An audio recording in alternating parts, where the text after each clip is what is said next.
Alright everyone, hello. How are we doing? Welcome to the stream today. WardiTV, Mondays edition 36. We're gonna go Halston's game first, Halston Arrow Fire, and then we'll hopefully be able to grab one of the many very interesting round of 16s. Hopefully sooner rather than later, so... there's gonna be a lot of fun round of 16s. There's just a lot of mirror matchups in the first round, unfortunately, which is a little unlucky. But, just the way that things have worked out today. So. Yeah, we'll get this underway in a couple moments.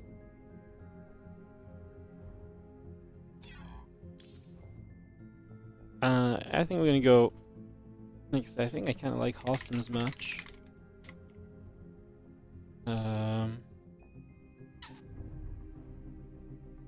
kind of liking Halston's. I don't see Arrow Fire, but I'm gonna go check he's around. Who does Beyond play second round, actually?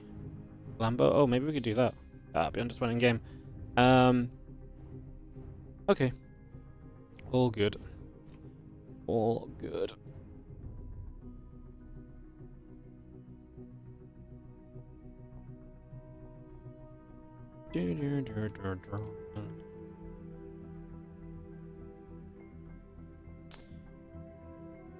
Make some food, open YouTube for something, watching Woody goes live that moment. Hell yeah, that's how we do it. Timed out real good, huh? Let me check if Arrow Fire's around on EU, and if he is, we can get into that. Oh, my camera's not on. That's classic.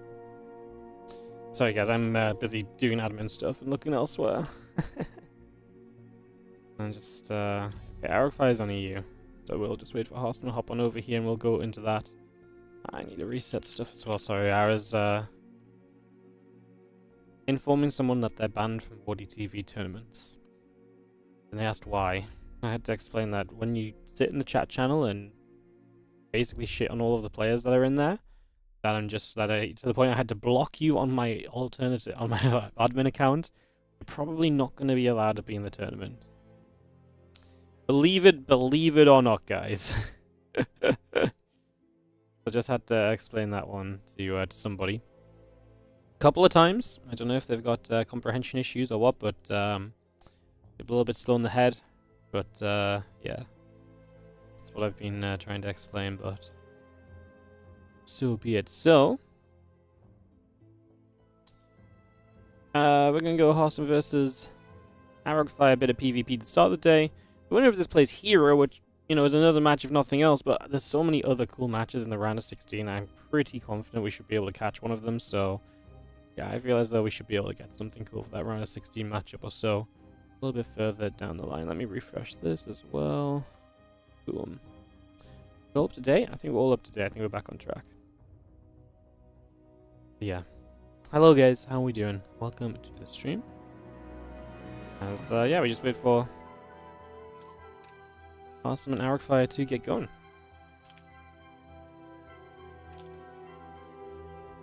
Perfecto. Perfecto.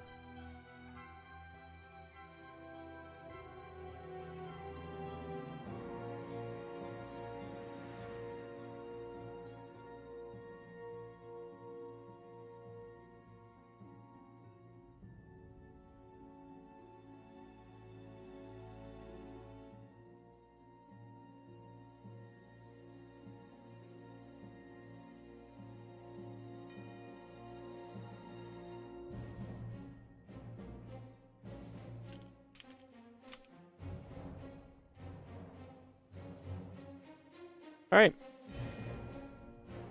Good morning from Winnipeg, Manitoba. Hello, how's it going? How are you doing? I'm going to kick off in a couple moments, get into this, like I say, Harston versus Arrowfire matchup, a little bit of PvP to start the day, and then we'll just kind of figure it out from there. If one of the round of 16 matches that comes up that I want to cast before this PvP is done and we're like mid-game or something, or mid-series, we'll probably hop out and switch to it, but this gives us something that's pretty fun to watch. If nothing else crops up before then, we can kind of go from there. Cool.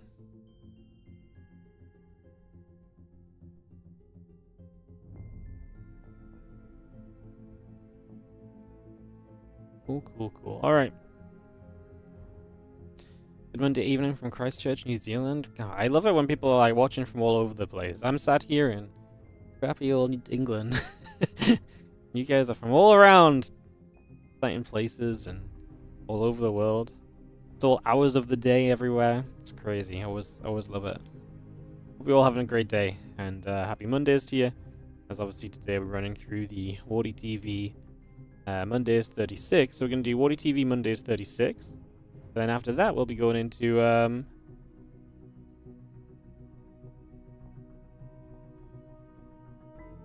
after that we're going to be going into GSL qualifiers tomorrow and stuff, so should be pretty fun.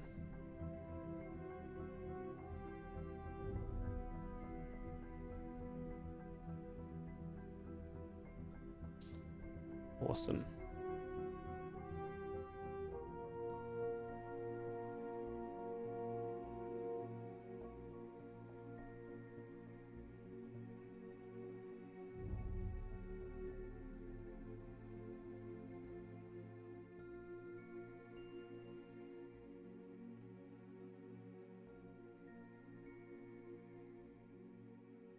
Cool.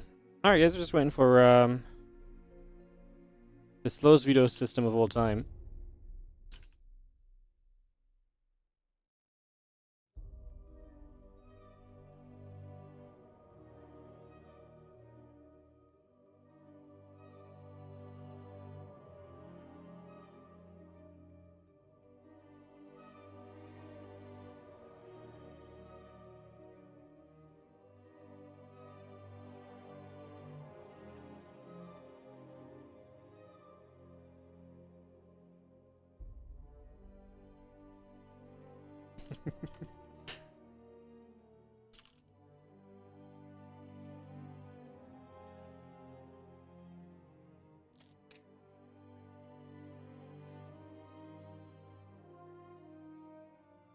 Alright, that'll be coming up.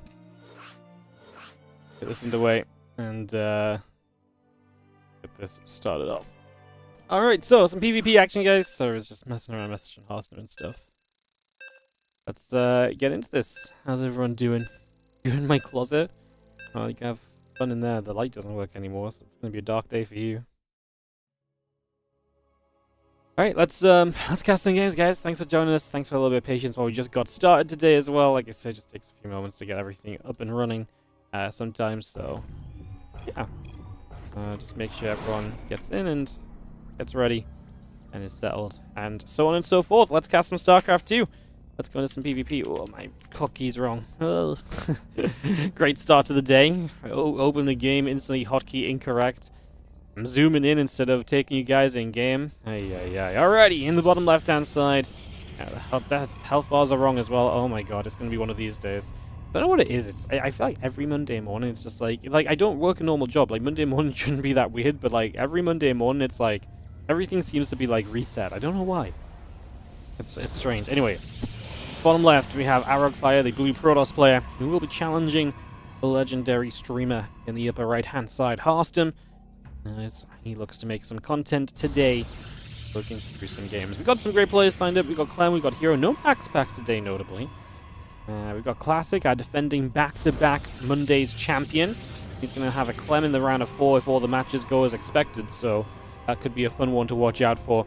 As we will be covering all the matches today, obviously where we can. Obviously everything plays at the same time. But we will cover, hopefully, both semifinals and the finals, unless something crazy happens. Which we tend to try and avoid. We try to avoid the crazies whenever we can. So yeah, there's your information as to what to expect, look out for, and to enjoy as we work through today's games.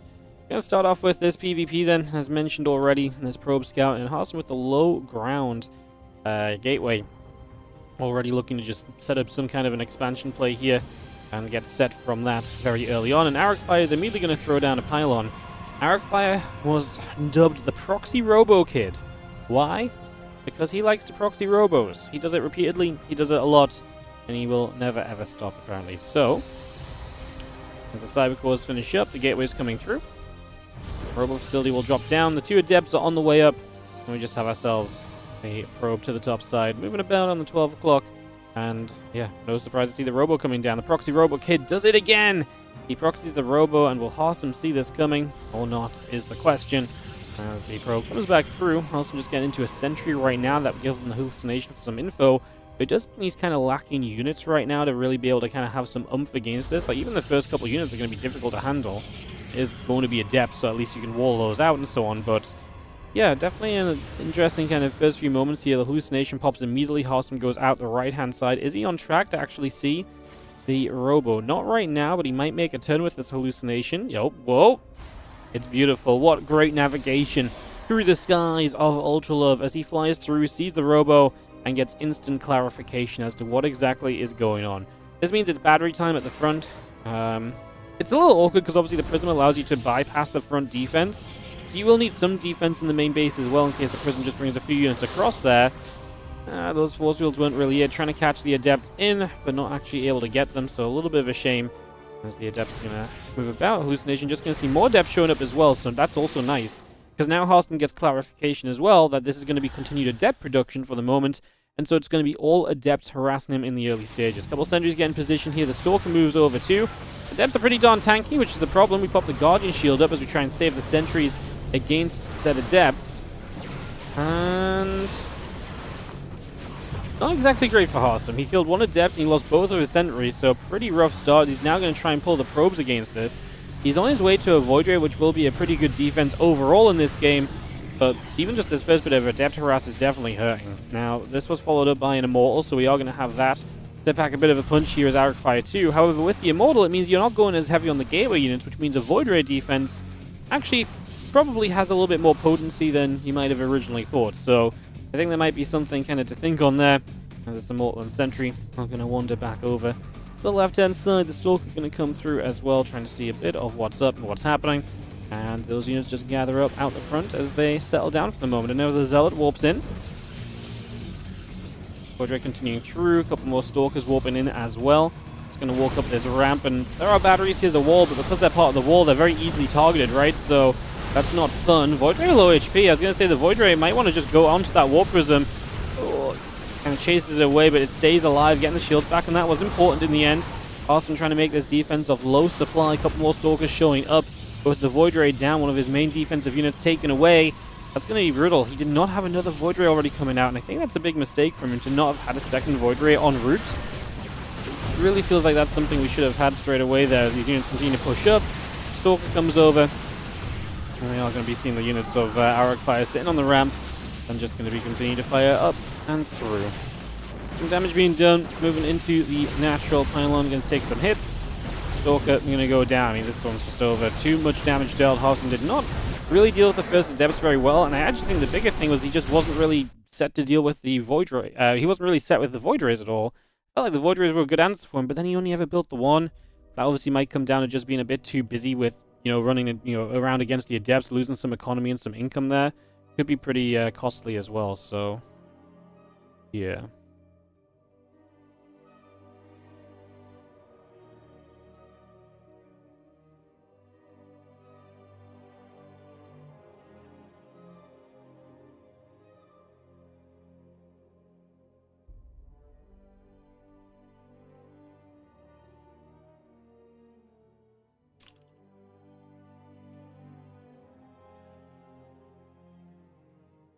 Alrighty, we're going to go into Game 2 in a couple of moments.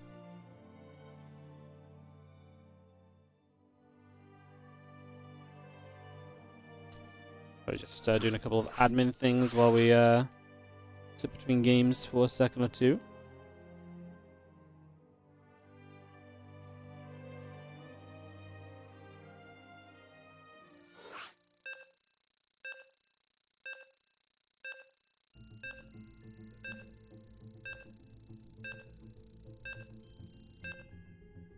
Ready's up, and we're going to get underway. Alright, let's get this started off. Tokamak is going to be our battlefield.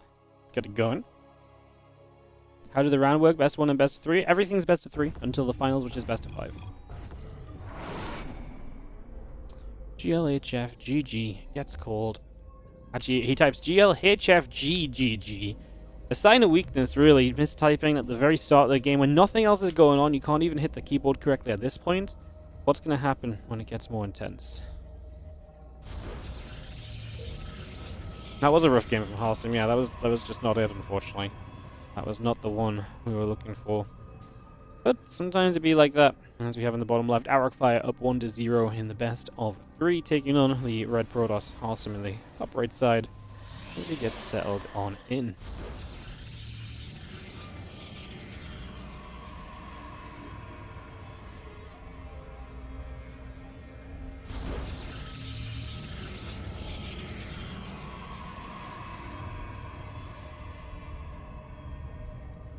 Alright. A couple of similars coming up then. We get those on the way out. Nothing really crazy. High ground gateway from both players this time. No ramp on the natural, so not going to be that low ground gateway and expansion attempt from Halston this game. Going to go a little bit differently. It's interesting to see the low ground gate. Like, not very many people really try and go low ground expansions nowadays. It feels like that really is becoming a thing of the past. Even if you want to fast expand, high ground gating seems to be the route that a lot of people are taking. So, definitely some intrigue there. As we drop ourselves in a cybernetic score. Second gateway from Arcfire. Still does look as though Halston is looking for that single gate opening, though.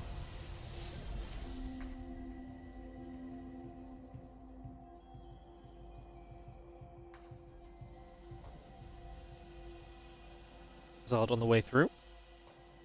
The question is, if Halston goes high ground gate and then still ends up expanding, do we just get aggressive again as Arcfire? Say he's the proxy robo kid for a reason. He's proxy robos hit like no other.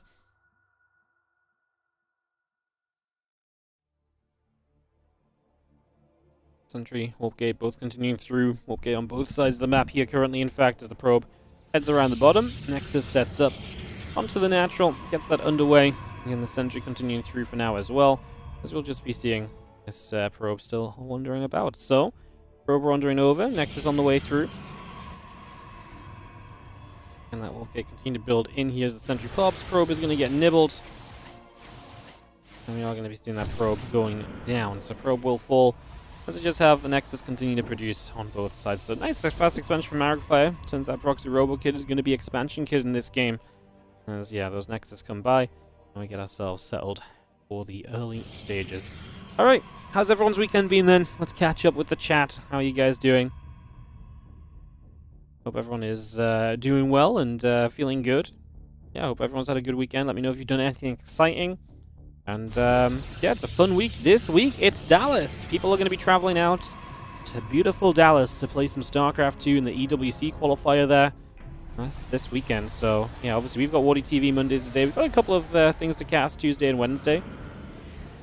And then Thursday through Sunday is going to be kind of Dallas stuff. I've got rehearsals on Thursday, for example, so I won't be able to stream that day. And the other days will be busied up with some other funsies as well. As the hallucination flies by into the main base, a couple probes are going to continue through. Again, just seeing that blink coming online. Warp Gate coming up. We got ourselves settled as the hallucination escapes out the right side.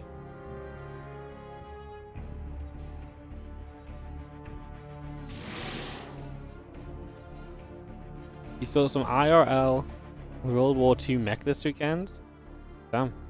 That's fun. You know, I don't think I've ever really stopped to think about what like a siege tank would actually look like in real life. Like, you know, like obviously I know what a tank looks like in real life, but like to actually think about what a siege tank is like in a StarCraft 2 battlefield versus what that really would mean, I never really thought about it. So yeah, I bet they were cool. Damn. Nice, nice, nice, exciting stuff. Great laddering and chess in the beer garden. Right. So a good way to spend the weekend too. Sounds like you guys have had some fun. Good to hear it. Alright, well, we just settle back around and we set ourselves up as we have the hallucination going to start coming across the map here for a couple of moments. Plus one and Blink coming through. I mean, not much going on, just taking third bases already and so on. Seems to be the go-to for the moment, so let's continue in with that right now as the Stalkers and the Sentry will gather up and figure out what they will achieve shortly. Blink of the Babby done from Arcfire. Halston taking his own third. He's on that later blink because of the Robo facility, and he does have the Immortal out to help him defend, but again, it will be later blink, so let's see if that impacts him here as Arcfire is already stepping up and trying to take advantage a little. Awesome does not have a lot of units here right now. We started blink back that first Stalker. I would have really liked to see him get a ping on the Immortal so that barrier is activated. He's going to blink straight onto the Immortal here. The force fields ain't really going to do much. This isn't pretty because there's no real fighting units right now for Hearthstone. He did not have another Immortal on the way. He built that Observer, for example. And he's just going to lose everything. And Arcfire is a little AFK right now because he's dealing with the Prism on the other side, which is also going to die. Some days it just ain't your day. And I think this is one of those days that ain't Hearthstone's day right now because this is honestly being a little bit disastrous. Those force fields are a little questionable. I mean, he could have just killed that Immortal already if he really wanted to. He's going to go for the third base. That alone is going to be pretty serious. Combined with the other things and damage that he's already found for himself here. Now we're going to blink onto the Immortal. We'll get rid of it. We've not reinforced because we were dealing with the attack at the other side. But when he does bring reinforcements across, this is going to be even more one-sided. And do we actually have a defense at all? There's another Immortal showing up. That's why I would have liked to have gotten rid of that Immortal a little bit sooner when it was really on its own before, but man, there's 6 more Stalkers about to arrive. That Immortal ain't surviving through this. There's just no way. There's just no second way, right? Awesome lives through this. This is truly quite incredible. He's getting a few more weapons now, so maybe Arcfire has somewhat missed his opportunity. This time does ping the Immortal, blinks back a little bit, respecting the Zealots here. Doesn't just want to go blinking blindly into the fight. Go back and forth a little further. Blink is about to finish up. Assimilator coming down.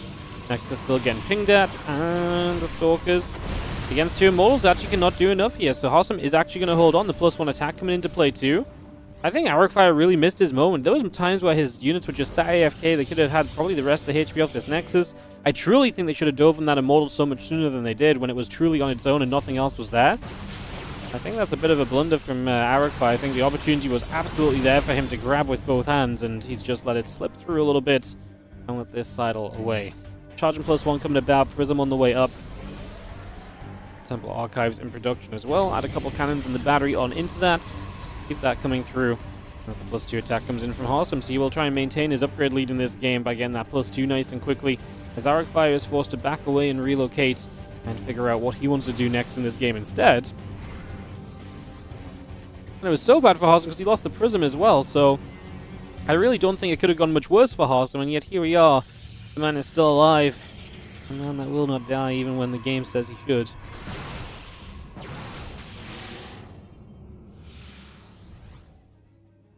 So, we'll just have ourselves the game settling.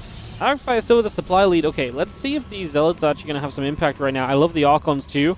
No Archons right now from Hearthstone, which means no splash damage to eat through the Zealots of his opponents. So that might just give Arcfire the edge. So maybe Arcfire is still significantly ahead from the damage he's dealt. There is going to be a cannon and a battery here for Hearthstone defensively.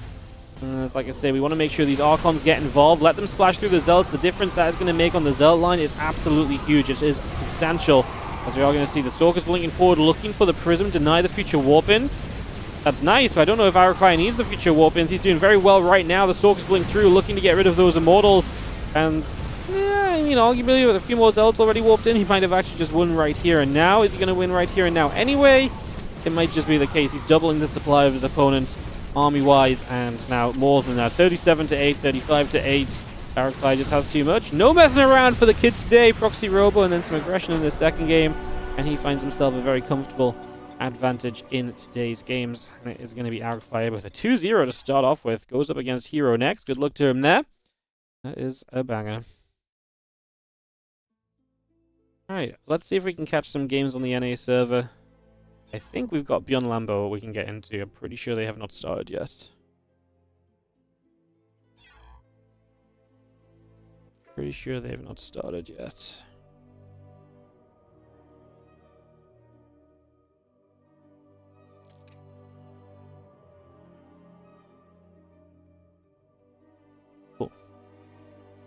Cool. Cool. How's everyone doing?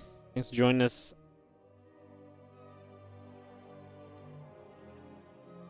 Get this ready to roll. Exciting times.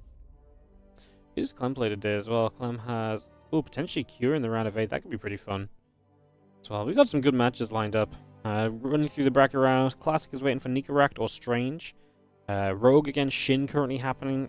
typical end up with a ZVZ. There's like 3 Zergs in the bracket, and it's a ZVZ in round 2. Clem taking on Geralt or Nice. Q will play Percival or Baby Marine. Creator will play Young Yakov or Rex. Creator had a good run last week as well, went far. And then Gun versus Lambo, Hero versus Arcfire, and Solo versus Skilless rounds out the round of 16. Love it. Love it.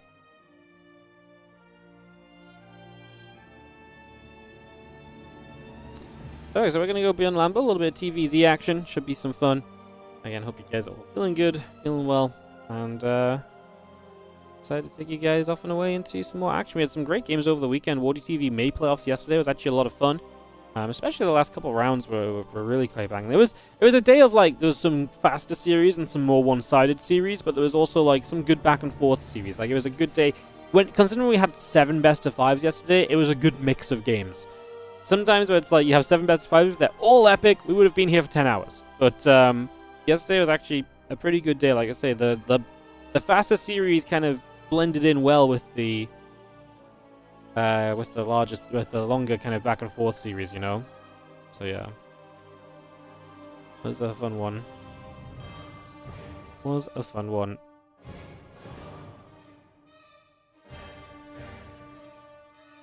Okay, guys, just give it a moment while we wait for this to get up and running. Like I say, we've got some of these matches coming through for the round of 16. Beyond Lambo going to be our target here initially. Hello from Bangkok, Thailand. Hello. Man, everyone's watching from everywhere today. It's truly an international audience, huh? People watching from all over. Good to see you guys. Appreciate it. Thank you so much.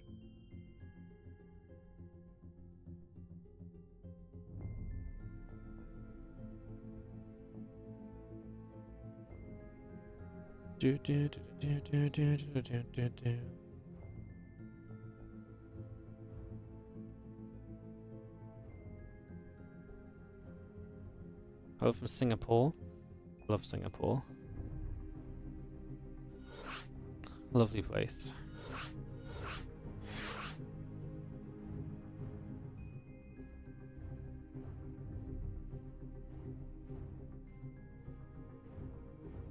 Alright, we're in the lobby for Beyond vs. Lambo. I don't think anyone is joining us here. I think it's just going to be us.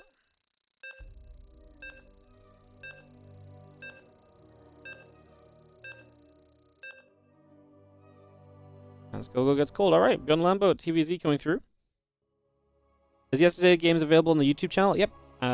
Everything's available on YouTube. Unless we have internet issues, the YouTube is always live, pretty much, so you can go and watch. If you go to the YouTube and you just click on lives, you can watch all the stream archives, basically. It's a complete collection of all of the streams we've done. So yeah, you can watch that. They don't go up as individual uploads just because we're a little bit backed up on those. But yeah, you can go through the VOD of the stream and stuff and find the games you want to watch. It was genuinely a lot of fun. It was a fun time.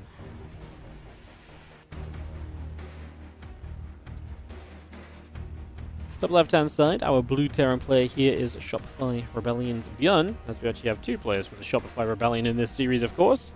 As in the bottom left of Persephone, we have Lambo, our Zerg.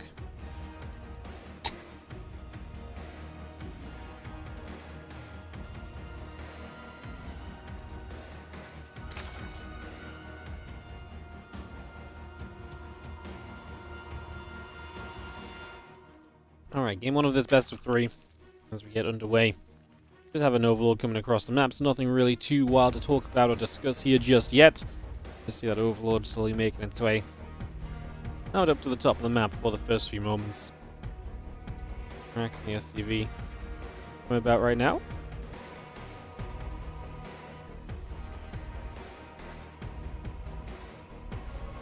Enchgasm pool, a couple of dronies coming by. Reaper and the orbital command coming up as well.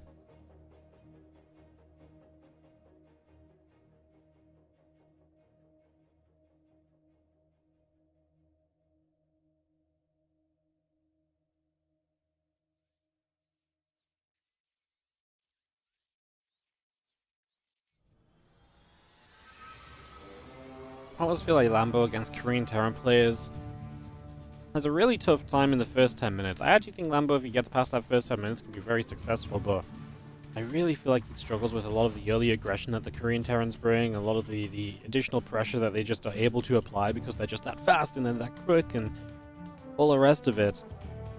So we'll see if that's something here, especially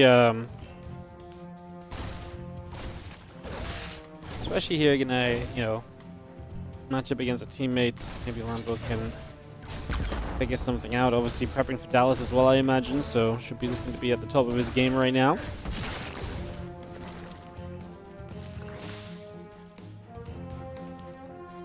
I guess we're building up, CC on the way. We got triple command send actually.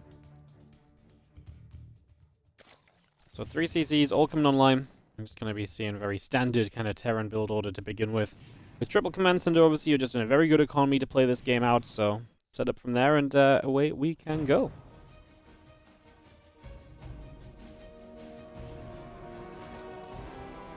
King speed's going to finish through and a few extra drones coming up. Again, the Lings and the Queens. Just gathering. The couple Queens going to fly in. The Reaper's getting pushed over to the sides. We have our starport on the way in, so that starport will finish shortly. Another refinery coming up on the main base. We'll get that completed very soon, as it gives us all the gas that we need to kind of start making our transitions here. The Link speed about to finish on the spawning pool. So bring that by. A couple overlords coming up. And the Reaper. Continuing out across the map. A couple Hellions coming through as well for the moment.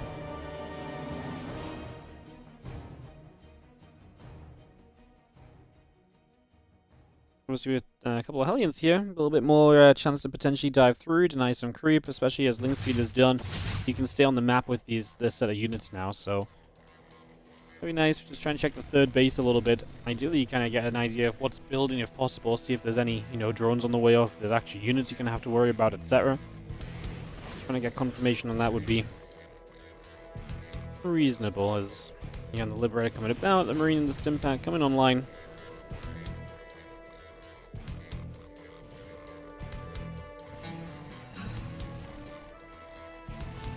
A few more Hellions just coming straight through the middle of the map again, so down through the center they go. A few Queens coming up and online as well, so Queens are building. Reaper Grenade going to go down, bop those Queens off. We have a couple of creep teamers that are going to get jumped on a little bit there as well. Let's just have... yeah, with Stimpak still coming through. The Hellions all joined together. Just for the moment. And the Hellions down to the bottom side. Just going to be seeing the Lair and the Evolution Chamber coming about as well. Distractor on its way. That Liberator around the back is going to get sieged up and go straight in after all of those drones. So a few drones going down. 4 workers getting picked off. The Hellions are trying to dive by a little bit as well.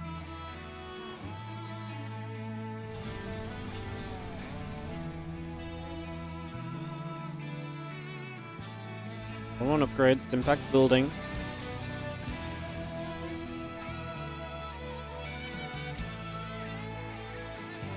There's 5 drones in total, so already some of that damage getting done a little bit, right? A few shots coming through and just damage being dealt. It's the sort of thing that kind of, you know, puts Lambo into a difficult spot already, because then Bjorn is able to kind of just start capitalize and just start scratching away at a few more workers and just start really getting damage done as we progress.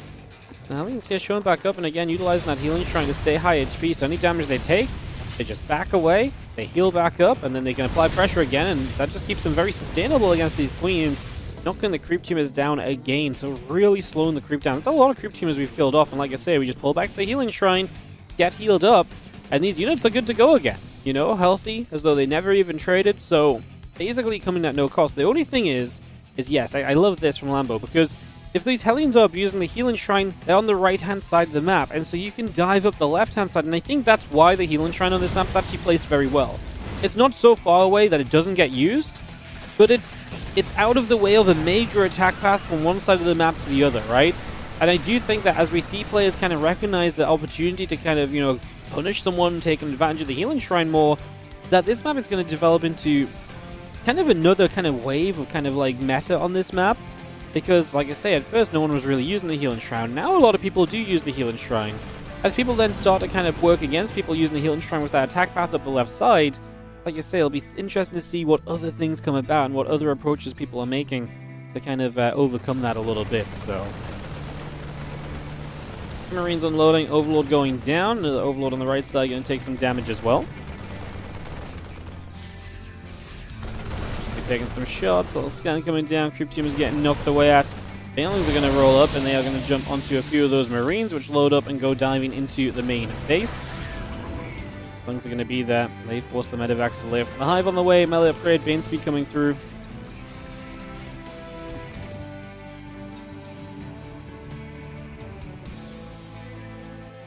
On the right side, Hellbats and a few other units just going to continue to step forward as we step up this ramp. A few of those Lings already taking some hefty damage. A couple of drones are going to get knocked away at as well.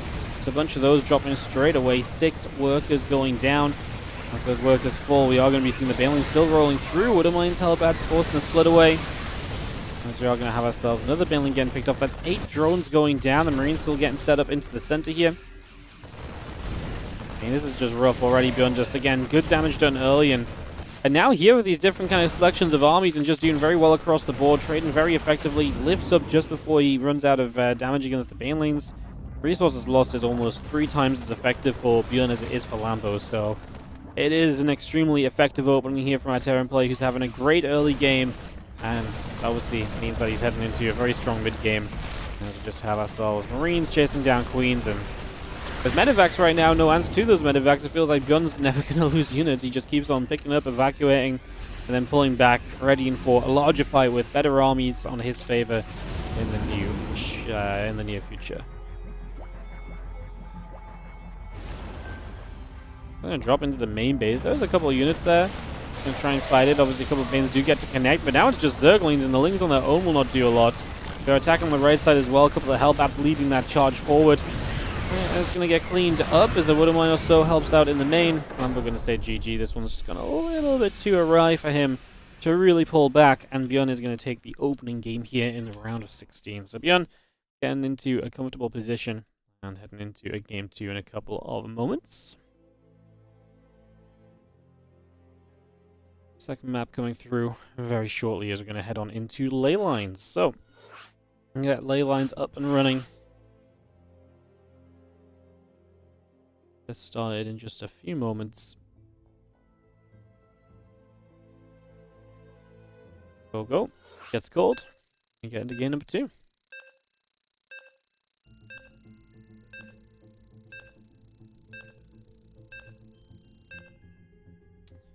Throw some ads on over there. We'll get ourselves back on track, guys. Again, thanks for joining us today for some WardiTV Monday action. Always fun to bring you guys this tournament. Really happy that we continue to have this on a nice regular basis. Shout out to all of our guys that continue to support it. Winter, Loco, and OSC all sponsoring this Monday Cup every single month. For the past 9 months or so now. It's crazy that we're on edition 36. A few more months and we're coming up to a full year of these events. Like I say, next... I do think next week, because it's Dallas, I'm thinking we maybe reduce the prize pool a little bit, like to $200 instead of the $400. It's just difficult to justify. And it just means that if we do that for days where a lot of players are traveling and stuff, it just gives us a little bit more leeway to kind of make the most out of the investment for the sponsors and stuff, guys. So there will definitely be a Mondays next week. I just need to double check with a couple people, but we might just bring the prize pool down for 1 week only, just to match the fact that obviously the majority of players will not be able to participate because they're traveling. It just makes a little bit of sense. Drone's getting busy. Barracks on the way. Hatching the gas coming up as well for the moment, as we just have the drones. We'll line it up for now. And yeah, we just take ourselves a few moments, get ourselves settled. Hatch, gas and pool. Reaper on the orbital coming by. So Overlord of Lambo making his way across the map is going to be some of our early scouting in this game. Obviously the Reaper on the way up from Bjorn. Again, just got 5 workers early in that last game and already felt as though the game started to unravel a little bit from there. Again, to me, that is Lambo's biggest weakness. Those first 5 to 8 minutes. You get through those solidly, and I really believe Lambo can challenge the majority of players in this matchup. It is just such a tendency for him to let some, attacks slip through the defense, units to hit him in the face, and then workers drop, and then it just becomes so difficult, right? Like, there's that snowballing effect in this matchup, and it just seems to hit Lambo so hard so often, so we'll see if something that reigns true in this one as well, as the Reaper will go across, down to the bottom left side for the moment.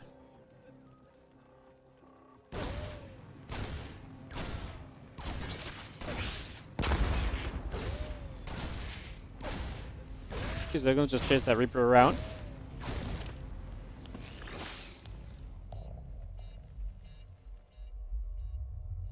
Drones on the way up. Link speed coming through.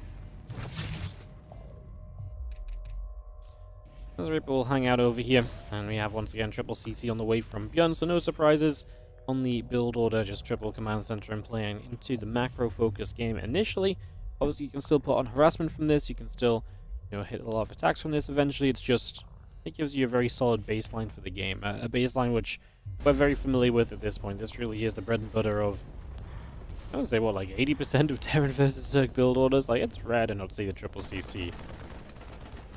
It's really crazy that, you think back to when 3CC was first a thing, right? When it first came out, when it was first discovered and people started doing it, Bomber and so showed the strength of this build order. It is absolutely incredible to think that we are 10 plus years later and this is such a mainstay build order of the matchup, It's really one of those things that became an identity of TVZ. Same with like Hellions being like an opening TVZ, because obviously Hellions are good against Lings, right? It's such an identity of the Terran versus Zerg matchup. It really has been a build that's been pioneered across the years. Crazy to think back on, as we do have that Banshee is going to come up this game with some cloaking, so Bjorn looking for other ways to continue harassing and putting some pressure on here, and no real surprises about that. Just in case Lambo feels like getting cheeky with some roaches or so, the Banshees are obviously going to keep you pretty honest there as well, so should keep you from causing too much trouble. As an additional round of Zerglings, a few Queens are on the way, the cloaking of the Banshee still coming online, Rax and the Reactor coming through as well.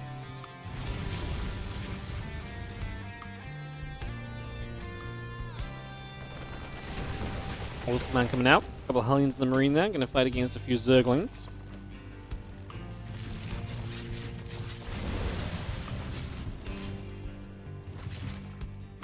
My favorite word pronounced by Wardy is "year." Really? Yeah? I'm going to be so... I don't even know...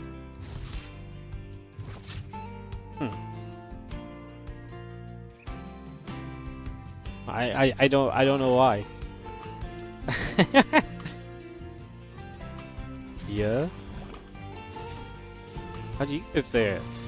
How was he meant to say it? I'm clueless. Banshee gets 2 drones, gets pushed away by a couple of the Queens. Simpak coming about. They're on the way, the couple of barracks on the way as well. That Banshee's going to sit in this dead air space, or maybe not, may actually pull away a bit further for now. Pulling out of there.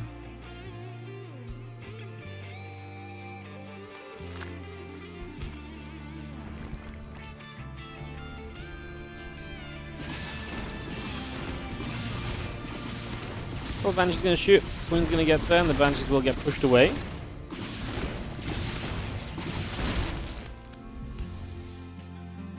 You see it more like yeehaw? Yeah. Say more like yeehaw? I'm going to have to listen to the way people say it now, but I'm going to have to do it at a different point, because if I feel like right now I'm just like going to hear things weird. You know when you overthink it? Like right now it's going to be on my mind. And it's coming about. A couple creep teamers go down, some Zerglings in a little bit of trouble. Queen's coming around as well, as the Zerglings still coming through. The Hellions take a little bit more damage. The melee upgrades, carapace upgrades coming by. Again, 1-1 upgrades and the stim continue to come through as well, as you have the infestation pit building at the moment from Lambos. Bring that infestation pit through. A couple of the drones going down again as the little Banshees just sit around the edges, connecting on those workers a little for the moment.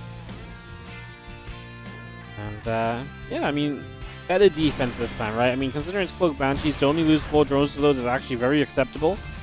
Bling run by doesn't do much. Yeah, I'm scared that Beyond is already ahead on supply by that teeny tiny bit. I mean, Lambo's been a little greedy with that infestation bit so early, but you don't want to see that supply start to trail, because the moment that supply is trailing is the moment that this game goes a little bit in the wrong direction for you as a Zerg. Given the Terran, that supply advantage typically just means that you're already starting to fall behind, right? And then it's so difficult to stay in that sort of a position as well, right?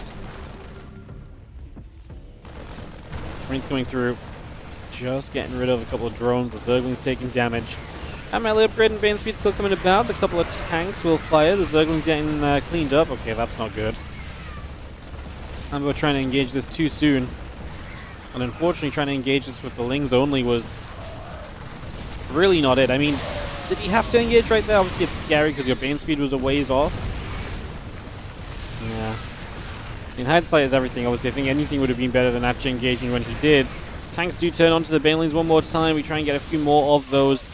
I like the targeting of the ones in the back, so he has more chance to kill the ones in the front, if that makes sense, because if you hit the ones in the back, and some of them go low, like the ones in the front may go low and then just blow up on something anyway, so yeah, there's a bit more value getting the ones in the back, or maybe it just was like a click anywhere on the Banelings and I'm reading too much into it. Anyways, Banshee's going to get a few more drones as well, and this is definitely starting to trend into Beyond's advantage here in this game 2 of the series. Just kind of getting away with it a little bit. Again, that little bit of damage and that little bit of pressure adding up and strengthening heavily. Just going to see those Marines continuing through the center of the map. A couple of medevacs along with everything. 2 melee upgrades coming by. The Adrenal Gland's on the way. Vipers, Banelings, Zerglings continue to produce. As Arling Bane will head up into the center of the map.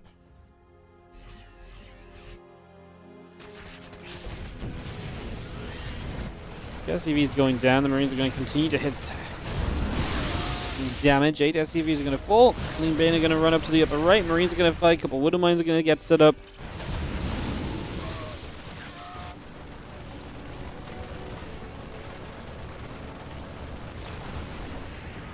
Ten workers down. And the Banshee's still firing. Spore Crawler in position.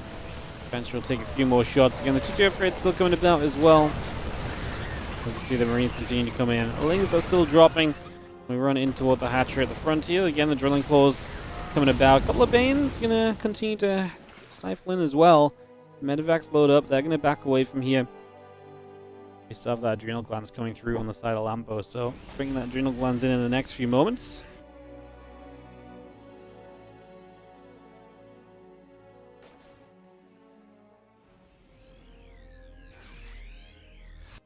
Bit more of the bio still coming around. There are the bio forces here. Going to get that Overlord as well. Just going to see the hatchery coming up to the front. Playing Bane still coming by. The Marines are going to get surrounded. Bio is really going to just be pulling back. A couple of Widow Mines going to get blown up by the Banes, at least so they do not go off on all of those Lings. Lambo making this look like there's half a chance, but the reality is as well, like this is pretty much everything Lambo has, and Bjorn has an army down to the south already that's approaching a base. That means that Lambo has nothing over there defensively, so we're watching the more exciting part of this. Like you say, over here, there's 16 Marines that are just shredding through and not really being stopped by anything at all. It does feel as though we are going to have ourselves Bjorn taking 2-0 and advancing through to the round of 8 of today's WardiTV Mondays. Bjorn, one of the few players to have won this event. When we get to that quarterfinals, we'll see what he can do moving through today. GG gets called, Bjorn 2, Lambo 0. Alrighty, so there you go. Bjorn is going to take that win, move into the round of 8. Where are we at on the bracket? Ooh, bracket is looking good, isn't it? So Shin beat Rogue 2-0, so Shin will knock Rogue out today. He'll play Classic or Strange in the next round. Strange 2-0 over Nicorakt. Hero has beaten Arokfy. He plays Solar or Skillet, so that could be fun. If it's not the PvP, sorry Skillet, it's not you, it's the mirror matchup. So Hero versus Solar maybe. Bjorn versus Creator or Young Yakov. Or Clem and Geralt are playing, and the winner of Clem Geralt plays against the winner of Q or Percival. I think that could also be kind of fun. Kind of wondering if, yeah, Clement's been in game just a few moments. Let me go check on Q or Percival, see if they are long in game, or maybe that's a matchup we can maybe look to maybe jump into, and then we'll just follow the winner through. Potentially, would be maybe an option. Because Micro really is very good. That it is. He really is known as a Micro Terran for good reason. For very good reason.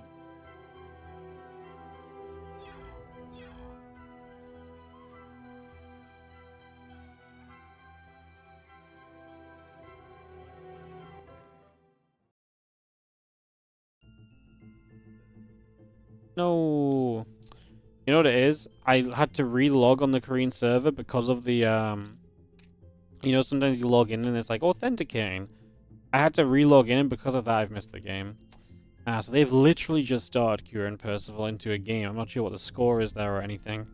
So maybe we go somewhere else. I'm not really sure where. I don't really want to commit to, don't really want to commit to anything right now. I kind of want to see like a couple of the certain particular round of 8s. I don't really want to like get stuck into something that's gonna not give us that. I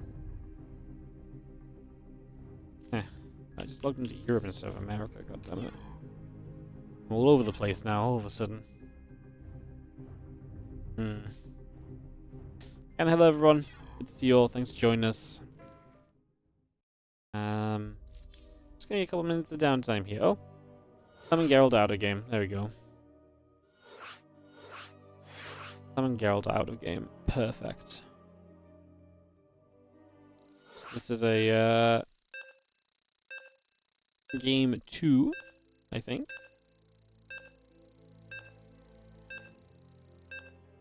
No one's gonna tell me the score before we start, but that's okay. That gives us a game to jump in on at least.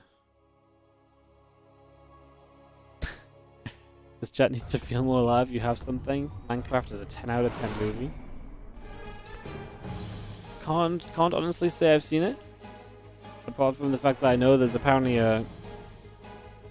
apart from like the chicken jockey thing. That's my extent of knowledge on the Minecraft movie, you know. Mention something about balance. No, Maples, no, don't encourage them. Jeez. The last thing we want is to encourage people to talk about balance. Oh, yeah. Let me we'll look at the French stream, guys, and try and figure out what the score is, because no one told me when I asked. Okay, Clem is up 1-0. Perfect.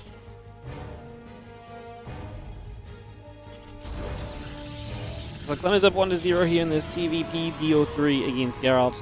Round of 16. This would lead us into one of the round of 8s that I think we'd like to cast if Clem wins against Cure, so I think that'd be very fun. If Percival beats Cure, then we'll watch Clem Percival as well, because Percival's been kind of getting much better lately. It's been very fun to watch, so that would be cool. Mostly rocking up in this TVP. Clem yesterday looked absolutely fantastic, by the way. Looked great in the PvTs he played, looked great in the TVPs he played. His understanding of this matchup is really kind of, you know, rising up to another level. I mean, 2 of the games yesterday against MaxPax, he made MaxPax look stupid, and then he was losing the 3rd game and turned it around. So, I mean... yeah, he really is just playing at such a high level right now. Stream following Clem's every single game, what a surprise. Well, they know what brings them the viewers, you know?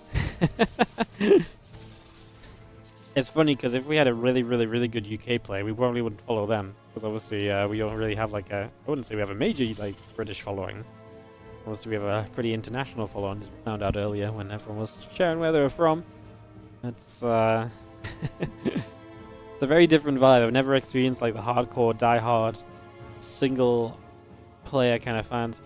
It is, I guess it's kind of interesting, though, because, like, on my YouTube, whenever I don't upload, like, a Clem/Hero series, the viewership is way worse. Which is kind of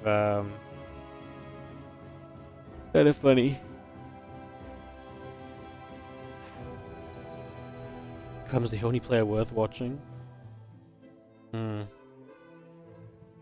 is, honestly, you've had a lot of great games lately, though. I feel like a lot of people have been, stepping it up recently.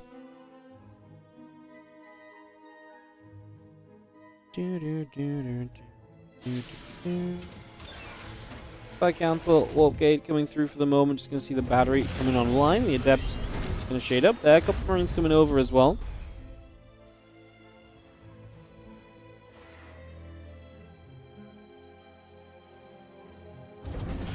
Adept to Geralt trying to threaten the idea of heading up into the main base, look to see what's going on.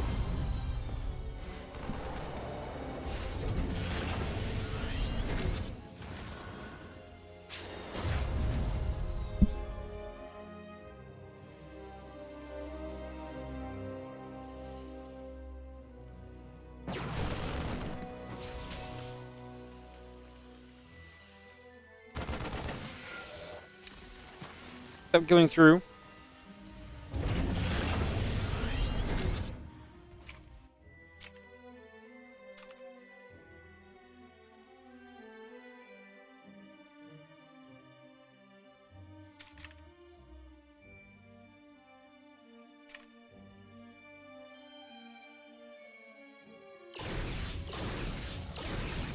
Hallucination as well. There's medevac coming over. Nice to get a little bit of a heads up on that. Wouldn't mind drops out to try and stop the hallucination following.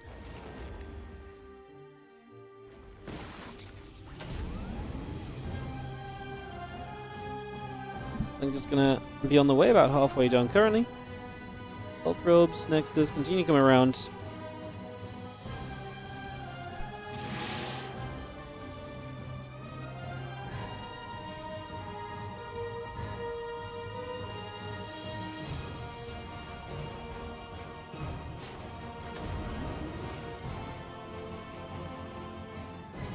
Vec has this couple of Widow Mines in, definitely looking for the opportunity, but yeah, obviously being able to know where it's coming from early, pretty huge deal.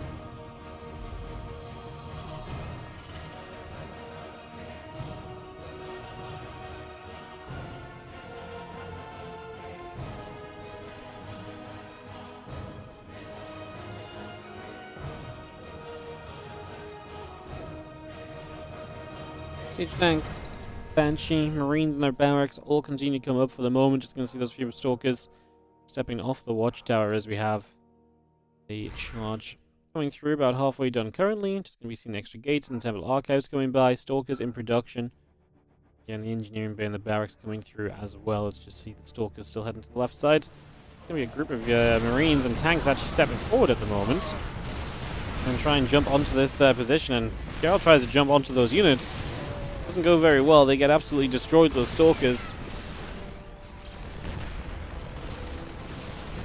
Means we'll continue to go. Banshee will be adding to the damage there as that charge comes down. And just going to have ourselves gates, probes, all coming through. Nexus and the pylon going down.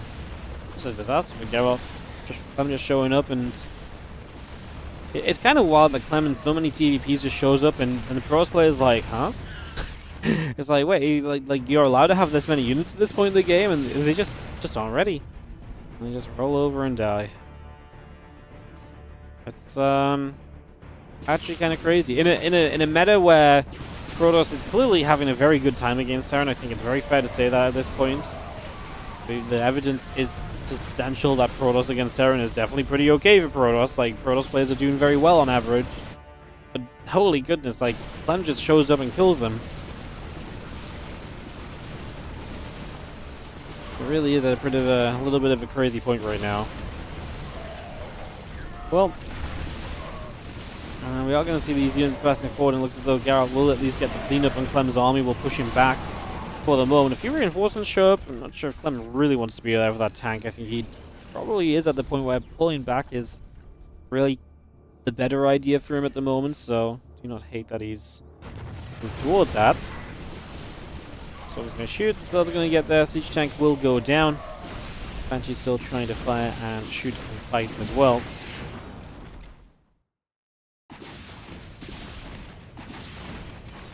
I mean, Geralt gets kind of, a little bit of a step back into this because of the fact that he's able to clean that army up. That army gets away in full, and, you really do have trouble against the follow-up attacks and so on. But now, I feel like you've got a little bit of freedom on your hands, a little bit of a chance at least to still play this game with your charge finished and Terran only just getting to their upgrades. Maybe, like I say, there's still some opportunity for Geralt to stand up and fight strong here on Maganatha for what is game 2 of this round of 16 matchup.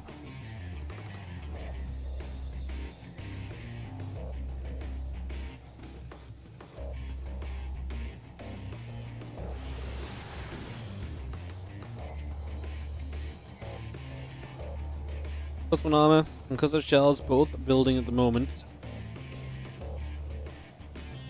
Additional round of gateways coming up, the Nexus coming online. That simulator will be finishing very shortly. As the army heads down that right side, a little bit of bio showing up, a couple of Zealots going down already. My shot is good, hitting a few of the Zealots right now. Storm coming down, a few of the SCVs taking damage, 6 workers dropping. The Bioforce trying to chase as Geralt obviously has the Storm to try and protect, but if Clem gets a good enough surround and can dodge these Storms nicely, the rest of this army is going to get hunted down and end up in a bit of bother, right? So definitely kind of in that situation right now as you see Clem through the acceleration zone. Final Storm is dropped and Clem will keep chasing. The Stalkers just have to blink away, abandons the Archon. And the Stalker's not exactly getting away either. A single Stalker lives from this, which is obviously really not what you're looking for. You're looking for a whole lot more than that. A little bit more bio reinforcing through. The Zealot's going to get turned around once again. A couple of Widow Mines on the other side are going to take some hits too.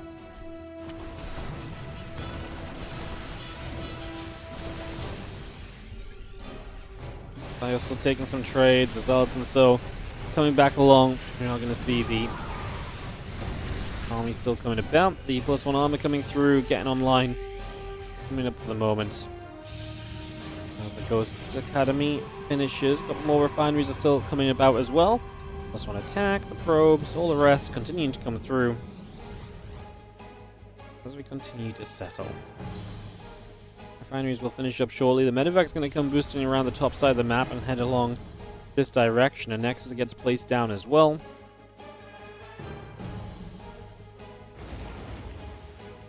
Medevac's going to unload into the main base where a few of those Zealots continue out. The High Templar coming through, the +1 attack upgrade coming by. More Medevacs are building as the storm comes about. A few more of the Zealots coming by also. Now we've seen the bio units continue to go big as 9-10 workers get picked away at the moment. 11 workers going down. On the left-hand side, a bio army pressing up as well. Storms hitting all across. Archon will morph in, the extra Zealots coming over. Stalkers getting shot at still.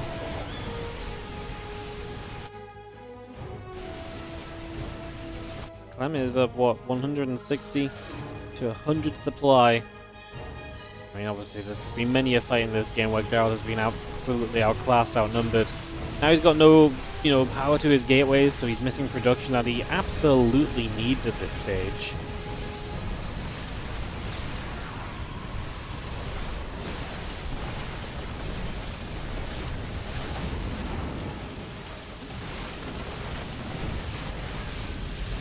Firefighting, a couple of Stalkers taking damage. Another Storm coming through. The Archon and the High Templar getting picked off as well. That pylon will fall. The Zealot's still trying to step forward here.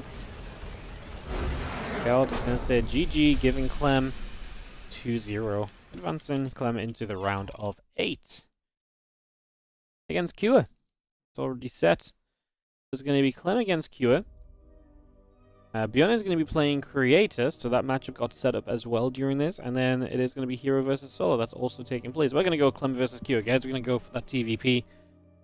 And then Classic still playing Strange. The winner of that plays Shin in the round of 8 too. So that's where we are at. So yeah, we'll go Clem versus Cure. And then we're probably going to be lined up into semifinals already. As about an hour in. I guess that's about right. Moving along at a pretty reasonable place right now. So we'll hop on over to the Korean server for Clem and Cure. Get that ready to go. And yeah, get ready to kick this off. Obviously, Clem is in Korea right now, so means that this is going to be a no-ping matchup, which is always great.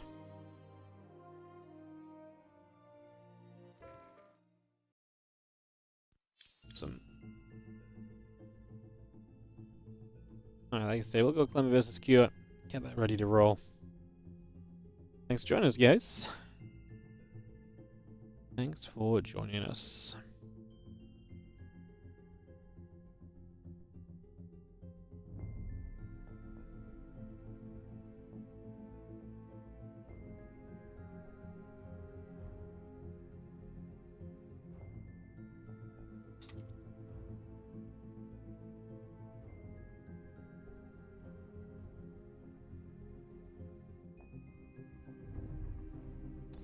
I just letting Kyo know that Clem's on the Korean server so he can hop over.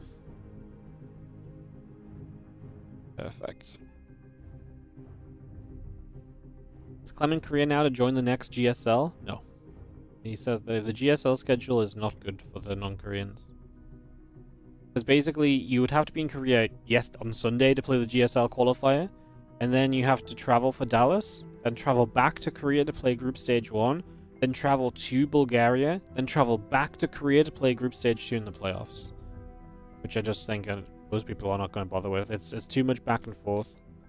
It's not like the last season where it was just 2 weeks straight. There's a lot of traveling coming up for players and stuff, so a little bit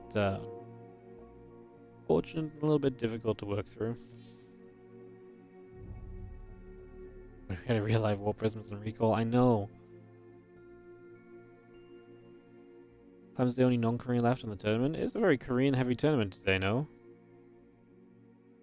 I mean, this time zone is designed around the Koreans taking part. You know, this was originally the kind of the ESL Korea time zone.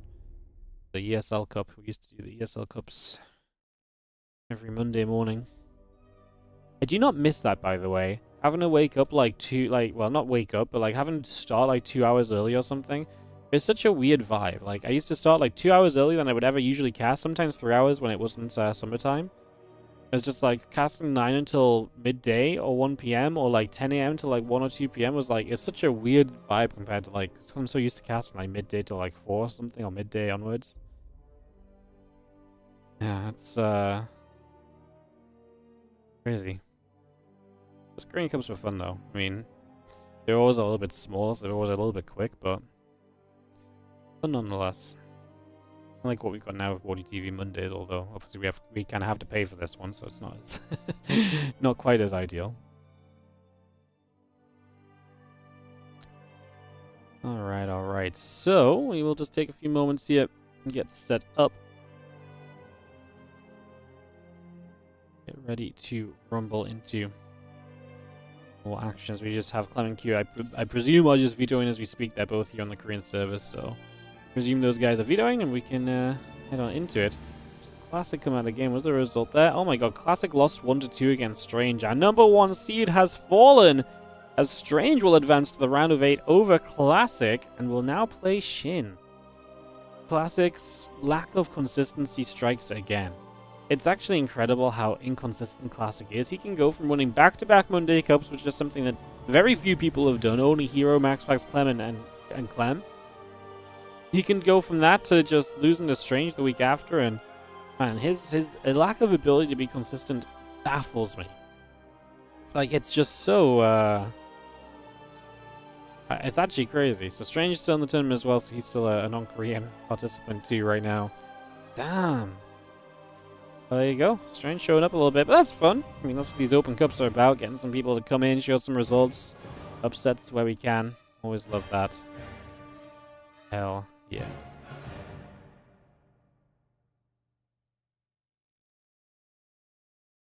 Do.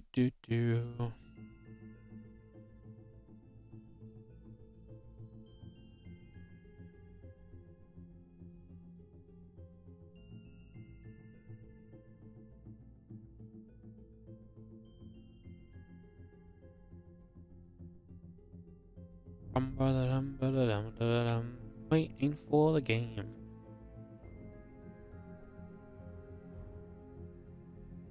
First game was DT vs DT and Strange won by landslide. Our second game was Geralt Style vs Classic Stalker DTs. Strange wasn't ready for it, and the third game was 1 base vs 1 base, and Strange won with the Stargate switched down. We played some PvPs, huh?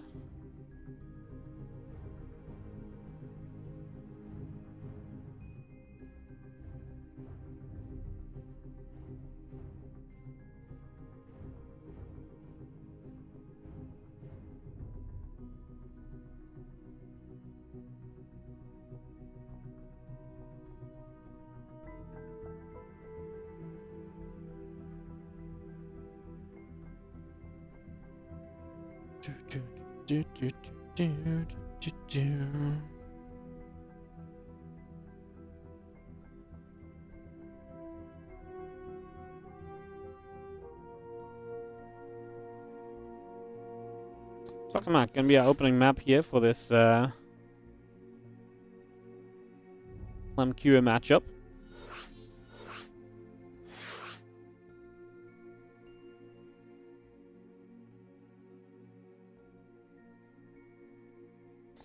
Perfect. We should be good to go then, guys. Tokamak coming up.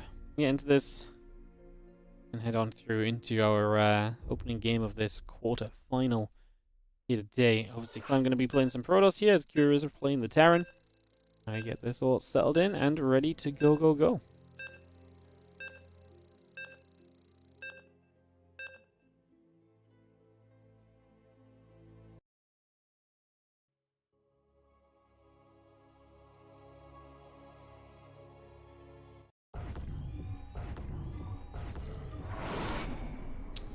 Let's go in game. In the bottom left-hand side, we are going to have ourselves the red Protoss player. Looking to make a splash in the PvT today. Have to already make some splashes in the TVP. It is going to be Clem in the bottom left side of Tokamak, as he takes on the blue Terran. In the top right corner of the map, we've got Cure.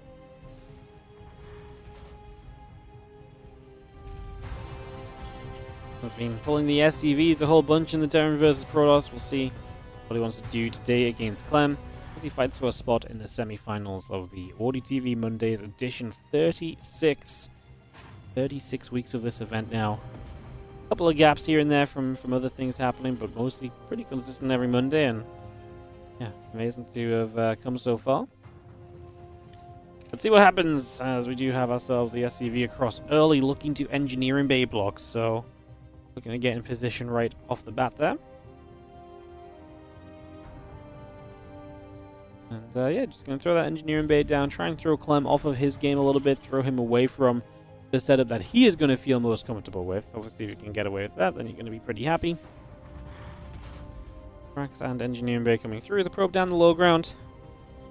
Just scouting about and seeing what is going on.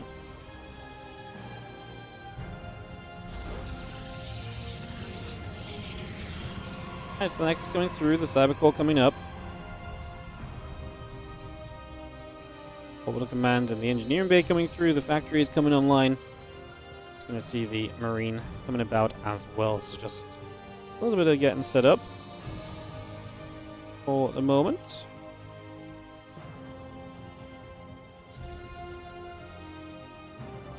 SCV comes about, probe going to take some nibbles.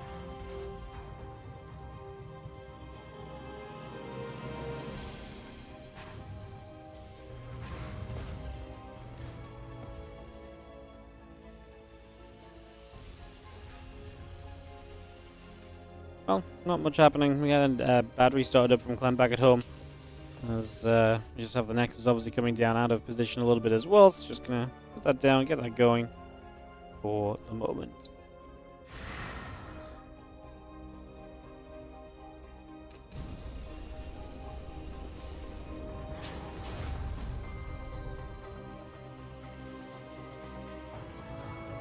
Oh, Stacey coming about. Helene's coming through. Just take a couple of moments.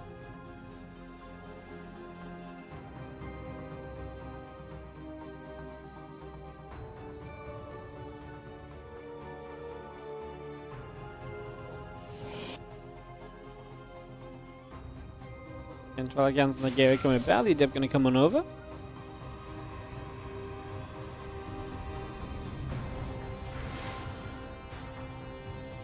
And the Twilight Council coming by, the Gateway coming up, getting settled in, taking a few moments. Saying what the plan really is going to be. Obviously, with the Twilight done, we will have ourselves the Blink starting. That's pretty much commonly the build from Clem. The Hellions are going to sneak by, though. They're going to get in toward the main base and threaten. How much can we do here as Cure? One probe so far, looking for number 2. Not exactly ideal, is it? Not exactly ideal. I'm just going to see the couple of Hellions going about. 4 probes going down. The Adepts still there. The Stalkers as well. Chasing through for the moment.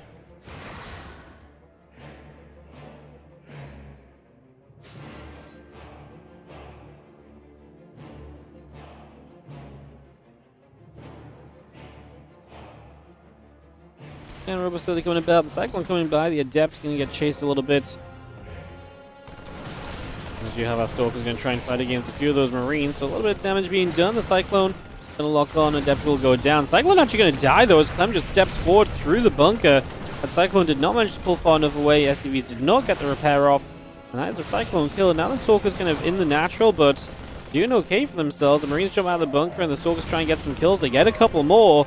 One Stalker down, but a very successful row of, or sequence of events here. Again, the Robo Facility and Gateway continue to come online for the moment, so we continue to get that up and running. Blink about to finish. A couple of Hellions are going to come about, go after those probes.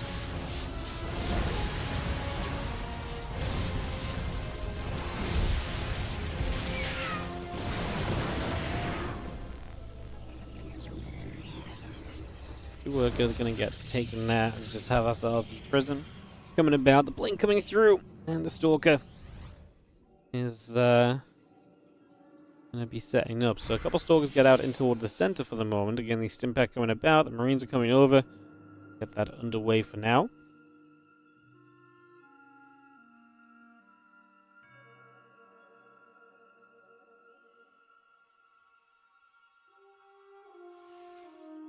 Stem's still building, so we are going to see Q trying to get to this next step for the moment.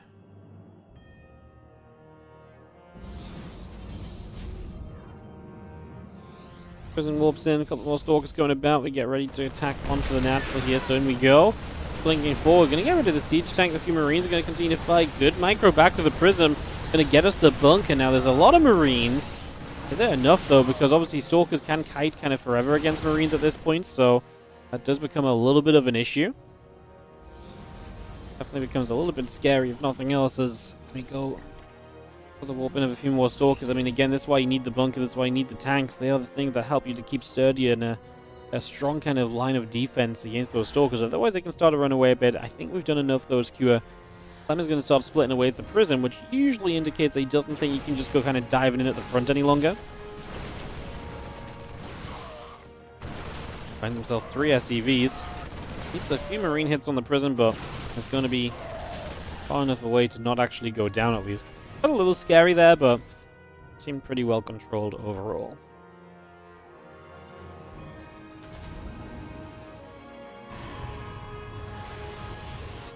Well, got those gateways continuing online.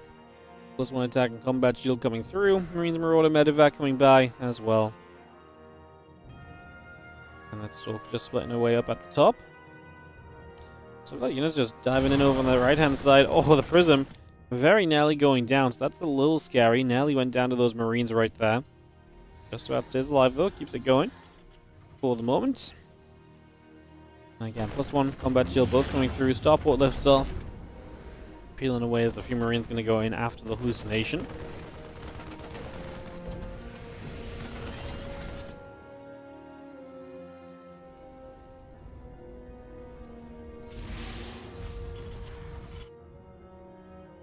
Again, +1 combat shield, concussive shells, all continuing through. Attack upgrade, Robo Bay coming about as well.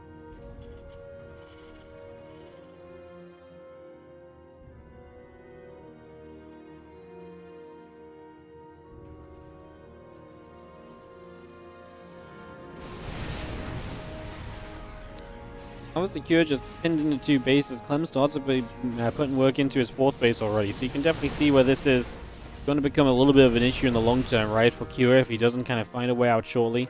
Pushing his way towards his 3rd base now.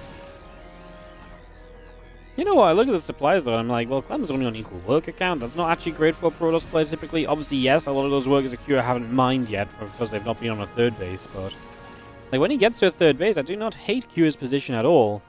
Let's just get that 3rd base up and go from there. Clem still setting the Prism up on the right-hand side, so looking to try and bring that through a couple of times over at some point, perhaps. +1 attack, the extended thermal lens, continue to come by. I'm starting to get those Colossus, and with Colossus out, that's typically the moment where Protoss players take a stand on the map and say, hey look, we can, you know, I've got Colossus, I've got these tech units, that's very good for me, and usually I can do a lot with that, and that's exactly what he begins to do right now. This Colossus coming up around the back. He's actually going to start popping the Guardian Shield, and he's just going to dive on into this fight. Stalker's blinking through, trying to get the siege tanks as they are unsieged. They evacuate one of them in the medevac at least and pulls back, but that will be about it for the moment as we're just going to see Clem will fall back. 5 SCVs killed. Obviously, getting rid of the 2 tanks removes a lot of the sturdiness of this defensive position. Not sure you really want tanks in the long run here necessarily. Kira's agreeing he's going into Widow Mines, but that doesn't mean that it's not bad to have the tanks you've already built for the from the earlier stages. You know, like, are you going to go and rebuild back up to 3 tanks right now? No. But would you be happy to have 3 tanks in the background with the opportunity to, like, shell at a Colossus if it walks too close? Absolutely you would. So yeah, that's a little bit unfortunate. So Nexus comes through, Forge coming about. Let's do attack upgrade coming in. Our Nexus still coming by onto the forward location there. As Kira steps across Clem. Still in this position where I feel like he's never really gotten up to a high work count very quickly, you know? Like, he's just about passing 70 now, but I really felt like he was going to get there a lot sooner. There's the Bioforce coming through.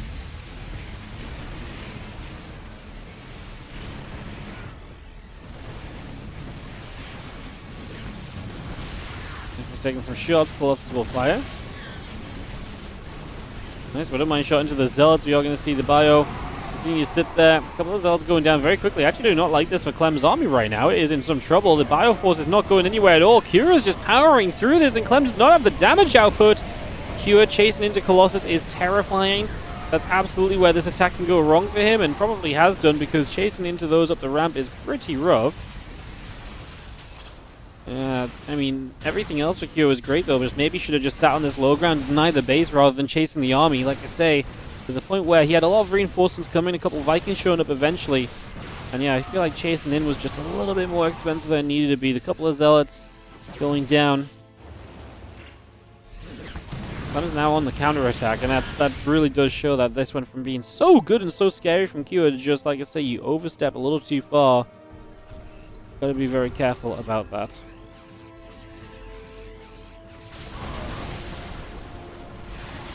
I can understand it, right? Like, you see the Colossus starting to go down, you're like, this is it, this is my moment, clear those Colossus out, but man, you just gotta respect the damage that they can do. Gonna dive through now, this time I don't hate it. The Vikings are gonna give chase. Stoker's doing a great job of actually slowing those Vikings down, though, and actually, does this Colossus have a chance to live? 2 Vikings gonna get there. It turned around to fight. Oh, actually, it's still gonna live, even with turning around to fight, yeah. It was absolutely gonna get away if it just kept running 100%. Man, has Kira really just lost it from here? I can't believe it's going to come spiraling down so heavily against him at this point. That really is rough.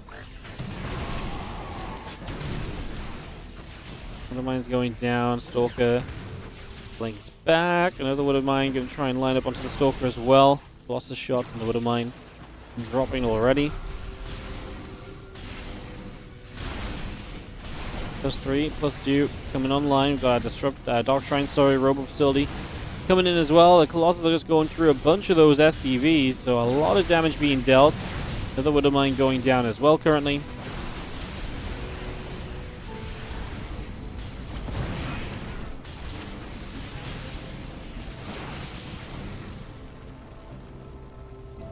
And +3, +2 coming about at the moment. We continue to get this going. Dark Shrine coming up, Robo Facility coming online. Still got those couple of ghosts coming through as well. The Widow Mine's in production.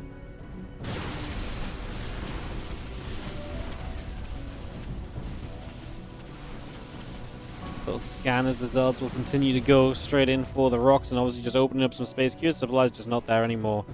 Man, this was this really felt like a game that Q was actually on the verge of succeeding in, and just got carried away with the moment, and unfortunately never really stood back up after that. Clem and his Colossus continue to go through. I mean, honestly, he's been on the verge of losing a bunch of the Colossus every time. It really goes to show, if you can just sustain those Colossus, how much you can do with them.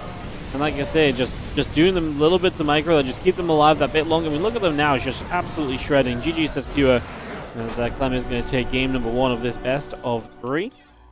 It's going to be going up a game in this series. So Clem is going to be up a map with a game 2 coming up in a couple moments. We'll get that second game on the way here. As I'm only sad because I like the upsets, right? I'm only sad because it's cool to see the upsets. It's cool to see things kind of go wrong and stuff, you know. And I actually really felt like Hero was about to take a map there, which would have been rather awesome. Maganath of map 2. Again, our round of 8 today looks like this. Strange versus Shin, Clem versus Kua, Creator versus Björn, and then Solar versus Hero. All of that currently ongoing.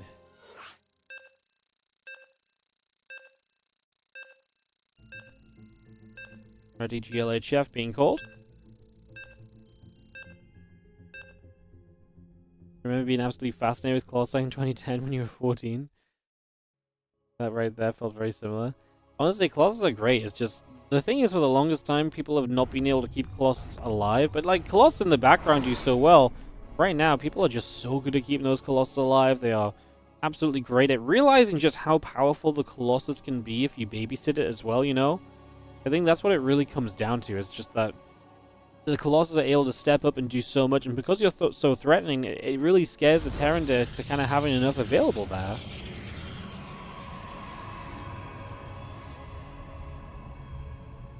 Top left-hand side, the red Protoss player will be Clem, up 1 game in this BO3 quarter-final matchup of WardiTV Mondays 36. In the bottom right side, our blue Terran player is going to be Team Liquid's Cure.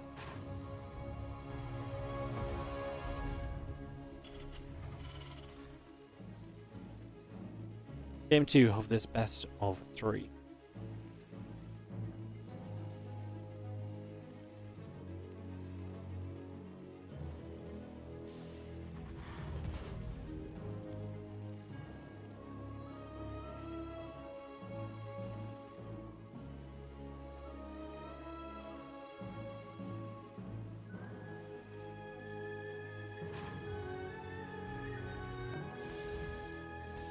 Colossus is definitely the quintessential SC2 TOS unit, even more than the Stalker. It kind of screams Protoss, you know? The thing about the Colossus as well, though, is that it's like, the Colossus has been like a pivotal unit in the matchups forever, whereas like Stalkers for a long time were not necessarily always all that great until people figured out how to control them as well and stuff. I feel like the Colossus is something that's been good since day one. Right, and yeah, it's had its times, it's had its ups and its downs, and it's been good and it's been bad. But, yeah, I like to see the, Colossus still. I'm happy that they're such a strong meta unit right now, but at the same time, I'm just like, well, it would be nice if, I mean, I do just think Terrans are struggling a bit to figure out what to do against them, you know? It feels like Terrans can't fight Colossus unless they've got enough Vikings, but they can't get to enough Vikings by the time the Protoss is kind of knocking on their front door repeatedly, so I think it's pretty tough. CC coming up, Reactor coming in. Battery goes down as the Nexus comes up as well here for a few moments.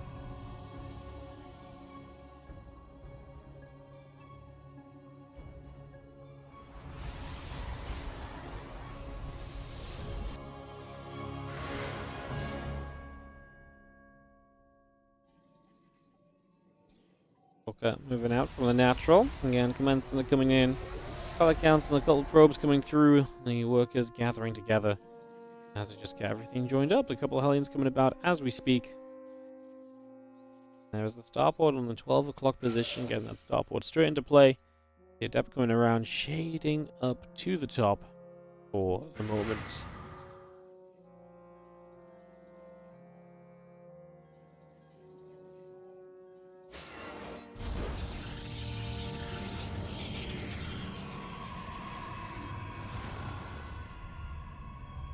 Blinkstalker is iconic.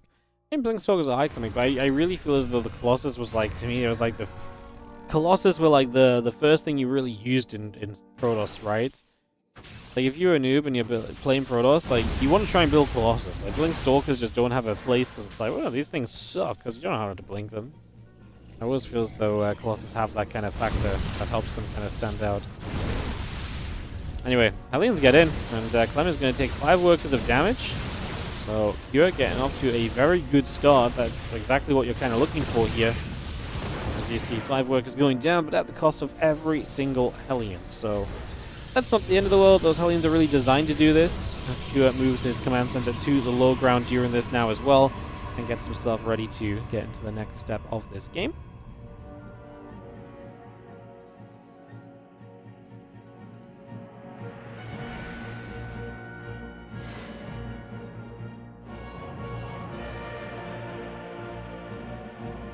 Tank of the Marines coming up, Blink still coming through.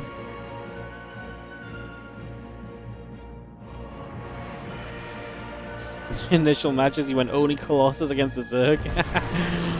You know, I remember some of my own first feelings of StarCraft 2. I can't remember what, but like, what exactly, but like, there's a lot of moments where like, I think back and I'm like, I still have some very vivid memories. For example, I tried out the other races and I thought it was really stupid you couldn't build anywhere with because I played Terran first. So then playing Protoss and you could only build things next to pylons. Nah, that was it. That was just that was a no-go for me. How ridiculous. Why would you want to just connect things together? Like, what if I wanted, you know, it just didn't make sense. You know? Then I played Zerg and your drones disappeared to become the structures? Nah. No way. That in what world was anyone going to play this race where units disappeared? Like, it just wasn't fair. Like, Terran was clearly the best race. You know? And so then I was a Terra player. I remember some of my first Terran games as well. Reminiscent. Alright, we do have ourselves the Marines and the tank gathering up together for the moment. Stimpak and a few Marines coming up, the Observer coming over. Just going to fly through overhead into the main base as the... Yeah, a little bit of a scouting about, trying to figure out what's going on being done here for the moment as the Observer continues to come around.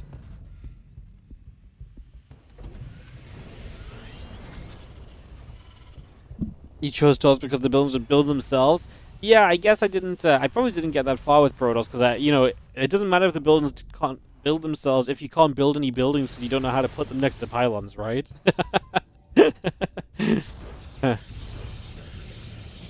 I wasn't the smartest of players back then, okay, guys. You know, I was pretty limited in my ability. I was pretty limited in what I could do. Storm coming up, +1 attack, and the charge continue to come about.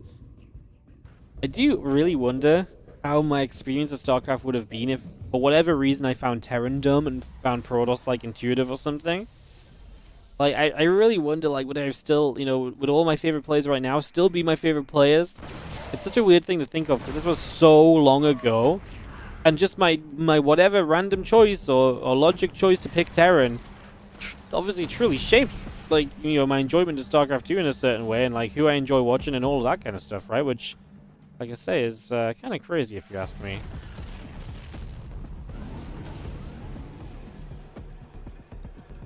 Kind of crazy. All right, take a couple moments, guys. I just need to tap out for us. Okay, oh, never mind. Hold that thought. SCVs are coming, and Kira is a pushing. So you're going to see Storm available. Oh, the Storm and all the SCVs. Oh my god. All the SCVs go down. Second Storm actually wasn't that good. Second Storm was kind of meh. There's the charge coming up. The +1 attack upgrade coming through. Marines and Medivacs building. I mean, just getting the SCVs away from this already is a huge deal. Now Clem sits here. He's going to have the High Templar in that prism so you can try and get them forward without them being shot by tanks. Storms onto the separate groups of Marines. There's not a lot of Medivac support, so the damage done there is pretty significant. This just has no steam behind it at all as good. This has no real shove. You're going to try and set up a bunker or so, but I just don't feel like this is happening right now. Clem's been very patient, sure, but been very good starts as we try and press up. The Immortals get rid of the siege tank that's very far forward as well, and I feel like Q is almost lost without the line of SCVs in front of him. He's like, do I hold out? Do I play a little bit more slowly right now? Like, what is my play at the moment?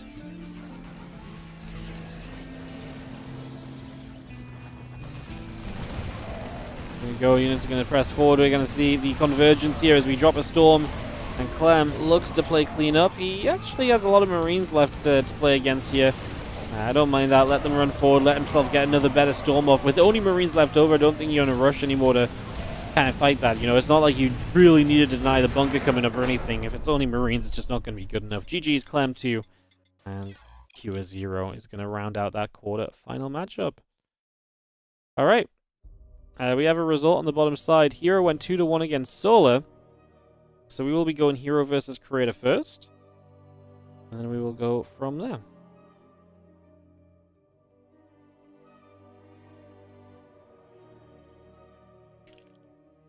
So we'll go Hero versus Creator, and then Clem versus Shin as Shin beats Strange.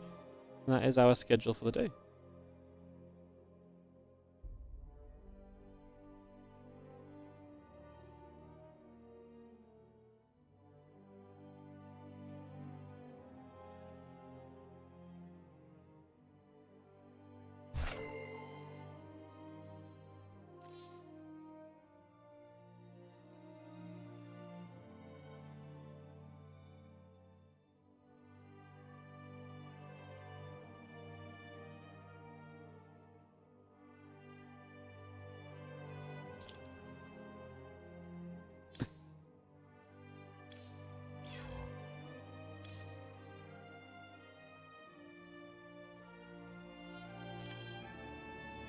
Alright, we're gonna go Shin Clem first because of reasons.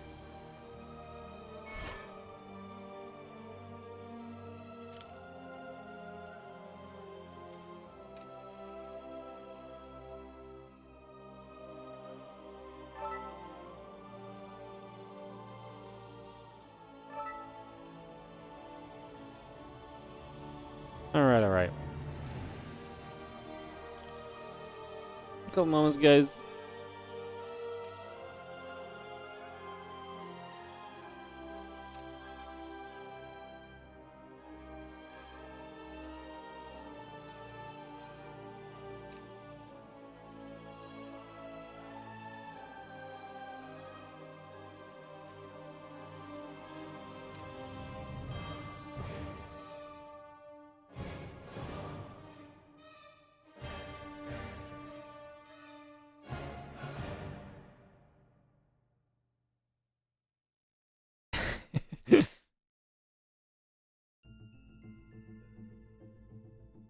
Alright, let me throw some ads on, guys. We're gonna go Clem versus Shin first for the TVZ. Perfect.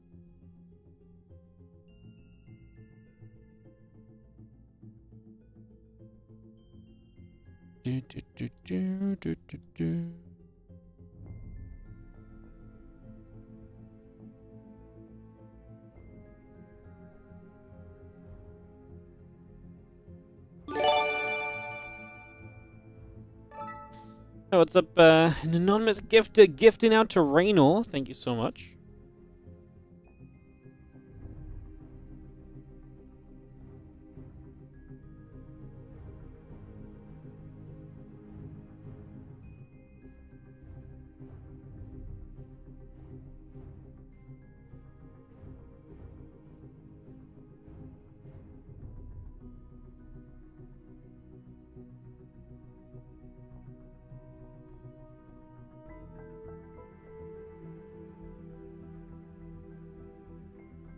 Alright, couple of moments, guys. Sorry, just clarifying some stuff as we get this series ready to go. So it's going to be Shin versus Clem coming up.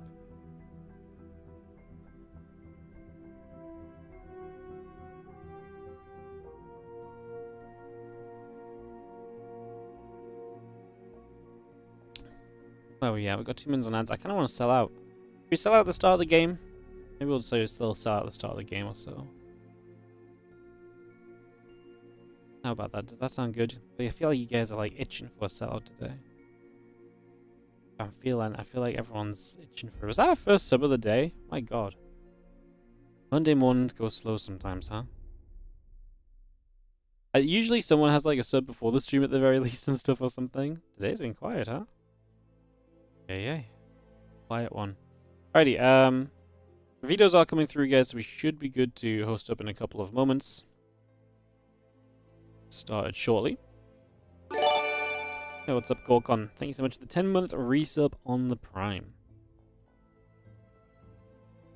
Can we say now Clem's Protoss is better than Heroes Protoss?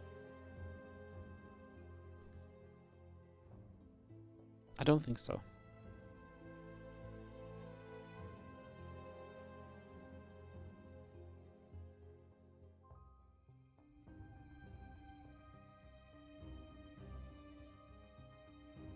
Alright, we're going to go to Incorporeal for map 1, apparently.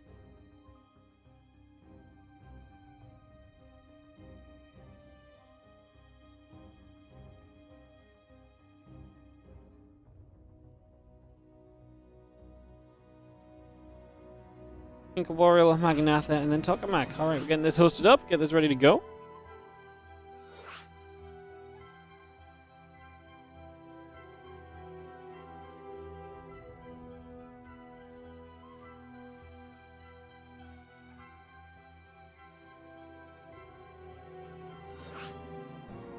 And we are going to get ourselves hosted in. As we get into this Incorporeal matchup. Alright, so Clem versus Shin, a little bit of TVZ. Get this ready to go. Do.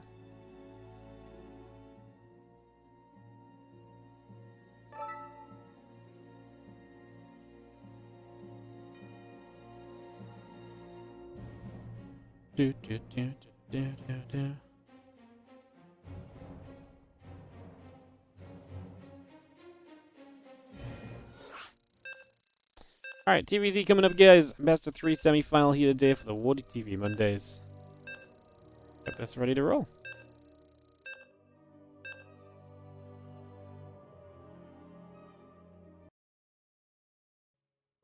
You keep forgetting to sign up for these tournaments. Why don't you next free on a Monday, mate? I'll sign you up. I'll sign up for you. Ay. 36 weeks. He's forgotten to sign up 36 times. This kid, man. Yeah. Unbelievable. That's okay. I'll see you in August when all the other tournaments are finished. Okay. I know you've not been playing. It's okay. Bottom right side, our blue Terran player is going to be Clem. As we have in the top left-hand side, our red Zerg is going to be Shin. After Bulgaria, yeah? Sure. I'll make a mental note. I'll annoy you on Discord, okay? I don't really annoy anyone on Discord, but signed up to be annoyed now. Can't wait for the regret. Rex and the gas coming through. We got ourselves settled in as we get ourselves up and rolling. So a couple moments of TVZ intro. Incorporeal. Fun map again. A lot of these maps right now definitely feel as though stretching out towards like base 5 kind of becomes a bit more challenging. It seems to be a little bit of a vibe lately on a lot of the maps that we've seen. So if we get to those later stages, we'll talk about that. Obviously, later stages is not a guarantee when Clem's playing TVZ, because while he's amazing later in the game, he's also very good at just killing people off early in the game, right? Getting damage done. And, yeah, just being able to, you know, just being able to kind of get in there and deal some damage. He's so good at capitalizing on that, so you've got to be completely on point here as a,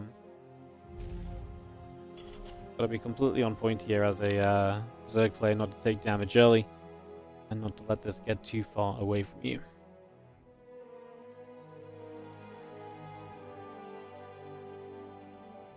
Four Queens on the way, drones building, Extractor coming up. The Reaper is going to begin to move across to the upper left-hand side of the map. So first Reaper of the game just going to go over there and get some scouting done. Got that started. Look for some information, look to see what we can find in these early stages. So Reaper looking to try and find some damage.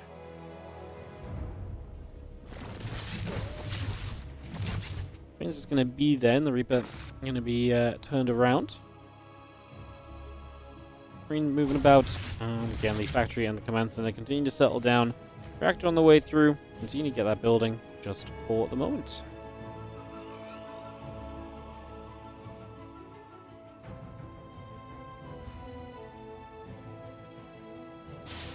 So Reaper just continue to poke around the front. A couple of Queens will be right there as well.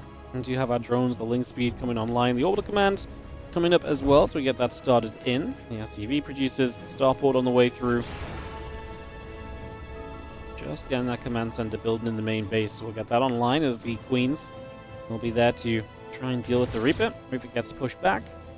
Held away for the moment. Again, a couple of Hellions continue to come around just for now. So those Hellions coming online. The link speed and the drones still producing by.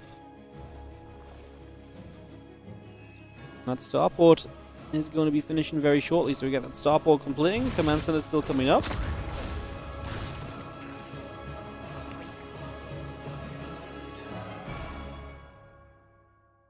Circling speed currently halfway done. Again, the Queens and the Lings continuing through. And again, the Banshee and a couple of Hellions will come out as well. Add some SCVs onto that as well. Again, Banshee, Hellion, Marine all continue to come back over as the Queens will be there. Reaper and the Hellions get turned around.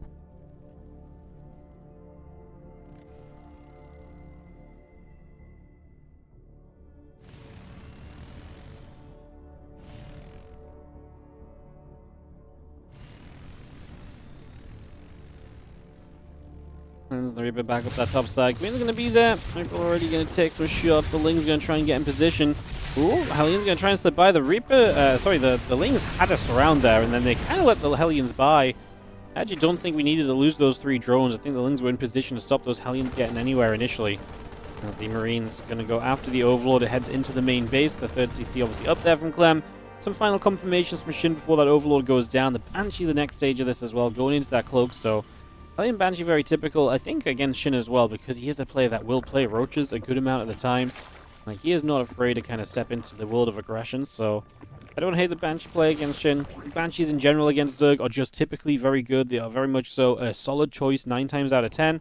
And then you add on to that the fact that this is a Zerg who is trending towards being a little bit more aggressive than that as well. A little bit of a bonus factor there as the Queen's going to shoot. The Hellions get turned around. Vulcan coming online, the stick back coming online. Banshees, engineering bays and barracks coming through as well currently.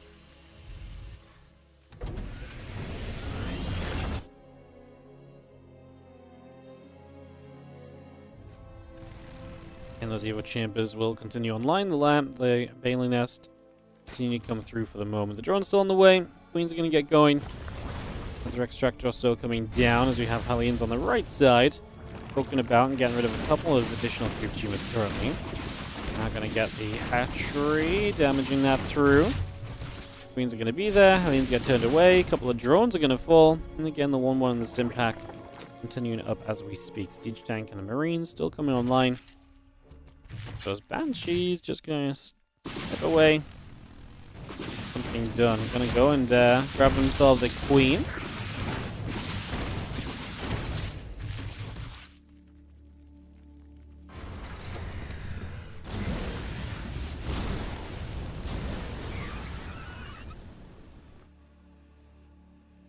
On the Carapace coming up, the Baneling speed coming online. Just going to see those Hellions still going after the Zerglings, and I mean, we got rid of a few drones, now some Lings going down as well. Clem continuing to find damage and already kind of beginning to just tiptoe ahead in the supply count, which is already not a great sign for a Zerg, because it means Clem is taking control of this game, and if Clem is starting to get control of this game already, then yes, he will be getting into a little bit of a better spot. Bane's coming up, Lings coming through, the Hydra Den is going to be on the way in as well. Hatchery's building. Let's just have, again, melee carapace, Baneling speed, all building through for the moment. The Lings around the bottom side going to show up and run in. The Hellions have to go running, scarpering out of there. Lings actually going to go threaten a very good surround, and they will wrap around and get rid of those Hellions. So Hellions dropping off. Cleaned up already. Still got that Bane speed and the attack upgrade coming through. A few Marines coming up the right side as well.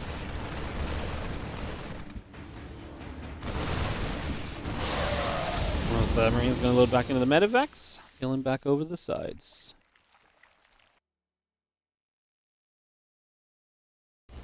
This map's sleeper OP for Terran. Why? Educate me, Raynor.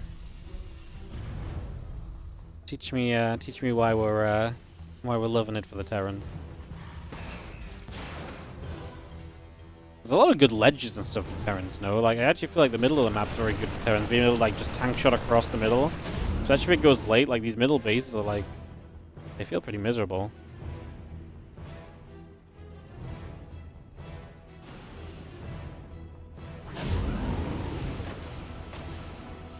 Yeah, Perma Watchtower. Perma Watchtower. That is very good.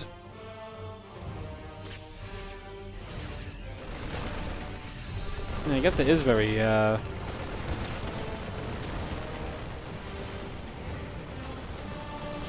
guess it actually really is quite miserable for Zerg. So yeah, the, I even think about the fact that obviously, like, just taking other bases is going to be very difficult too. You're forced into the middle of the map after 5 bases, and that's like, yeah. But the way the middle of the map is, Terran can just control it heavily. It's pretty nuts. Alright, Bling Bane going to try and attack in here from Shin. He's so far down in supply already coming into these fights. But that was actually a very good fight, considering the kind of supply he went in with. He was like down 20 or so he evens this up. It's a very good fight from Shin, and actually Clem going to be held down a little bit. Following that, we do have our Lings on the way up. A few additional Banes morphing. +2 Carapace and the +1 missiles coming up. We do have Banshees that are going to go after a Hydralist there, and then there's some Banelings here that will take some damage too. Those Hydras still trying to step forward and chase those Banshees down. The Marines will stim up the right side once more as we target fire down a couple of Banelings. We're actually going to get all the Banelings targeted. Does it matter? We target a few more Banelings as well. Good job from Clem, but like I say, the Lings have a full surround. Hydras are there dealing damage for the moment. Well, those Banes still going down. The Lings are going to come over. The Hydras as well. Clem is starting to win a couple of these fights. We need some Banes to show up at some point. You see the Marine's still chasing. Hydra's getting hunted. He's going to get rid of a couple of creep tumors. Still got that drilling claws coming through as well.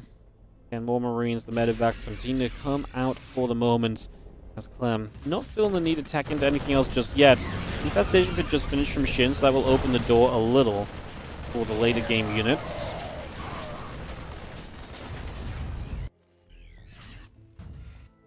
+2 Carapace finishing shortly. The +2 melee starting on the side of Shin.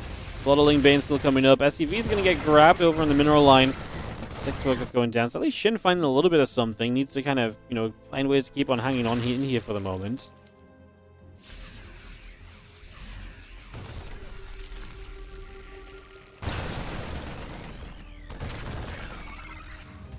Look, Den coming up. The Hive on the way through. That means that we are heading in toward the Lurkers.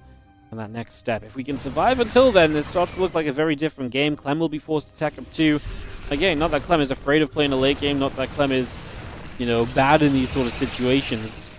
But it does feel a little bit more convincing for Shin, who, to be fair, has done very well here so far as well. He won some fights I did not think he was going to win. And he's going to be able to keep Clem pushed back, so... You know, Clem struggling to find much happening right now. Going to get a couple of tanks. Marines come up the right side, the medevacs will gather. 33 upgrades, the vehicle plating coming through as well as Marine Marauder still on the way up. Another command center will be on its way also. There's that Hive, the melee upgrade coming through for the moment. Some bottling Bane still being added on as the Marines really are just stepping their way up and knocking down a bunch of those Banes. Here comes some links from the other side. Coming straight through, and Clem, it is a very open space, giving Shin this wraparound potential. You know, Clem is, you know, having to be sat right down in this open area, gives Shin that chance to get the big surround off. In this case, he split so far back though, and Shin is going to run out of units before too much is done. He has locked his base away behind those rocks, which is very awkward because now those lings can't get out. Uh-oh. The defensive cooling tower placement is going to backfire. As, yeah, now you just can't get reinforcements out from that base. That's hilarious. That just makes that base even worse. So you just have a tower here, and if it gets knocked down, those units just get locked in?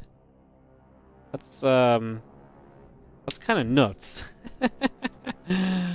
Oof, alright, so Shin will just die here in the end. He had a couple of good defenses, but in the end, Clem is able to power through. We're going to get into game number 2. You have to knock it down yourself and break through it. God damn it. This map is really anti-Zerg, isn't it?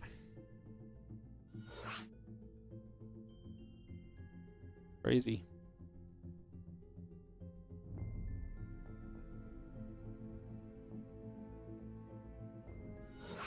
I guess just waiting for game 2 to get hosted up.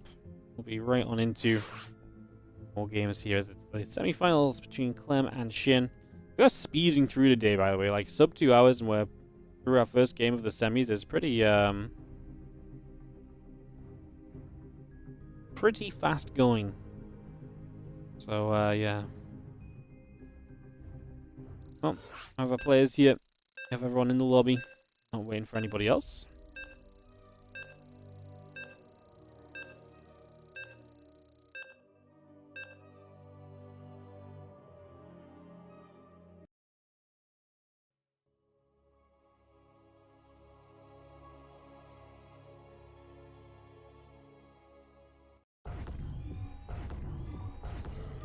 In the top left-hand side, our blue Terran player, up 1-0, is going to be Clem.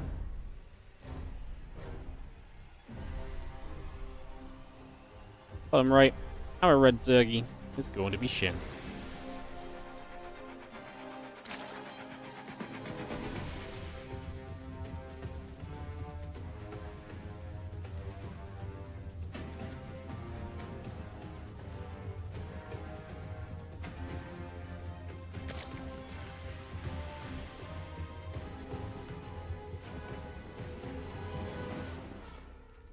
And 2 of the best of 3. We get this underway, we get this started. We wonder if Shin can bounce back a little bit. Last game did feel like Clem took pretty decent control, so again, supply was just in his favor for quite a margin as well.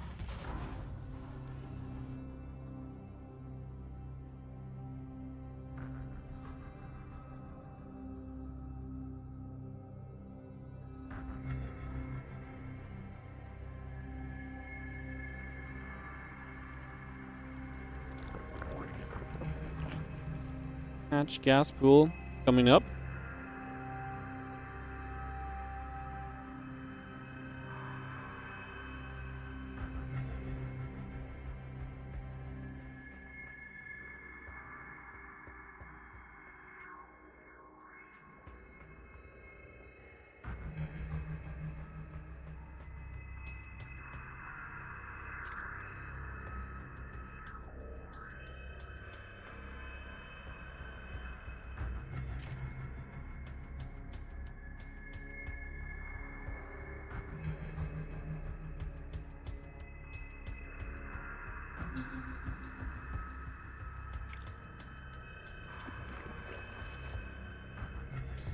So he's just going to patrol back and forth for a few moments there. Just going to continue to come around. Lings, Queen coming about, commands into SCV and Marine in production as well. Continue to come this through.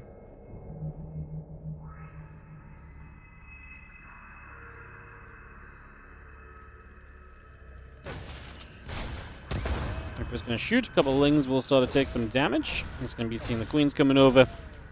Once we continue to settle down, that Reaper going to be pinging back for the moment.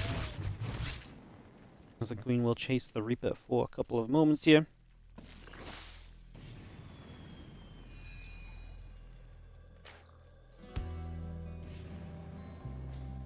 Yeah, Reaper coming around, CC on the way.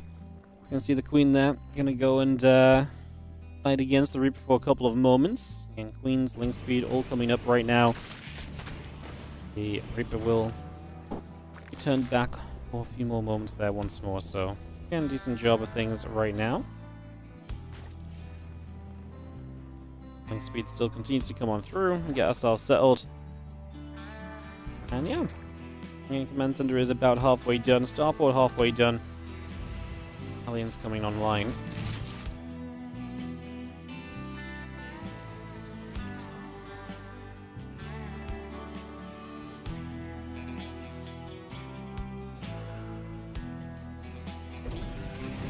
Starport lifts. I'm gonna go moving away. Just gonna be having again a couple Hellions coming about. SCVs and Command Center building into place right now. Queens will be there and again push those Hellions back to the sides. Reaper taking some shots. We just have ourselves gain the orbital command moving on forward. A couple of SCVs coming up. And yeah, Banshee gonna be coming in with the cloak as well.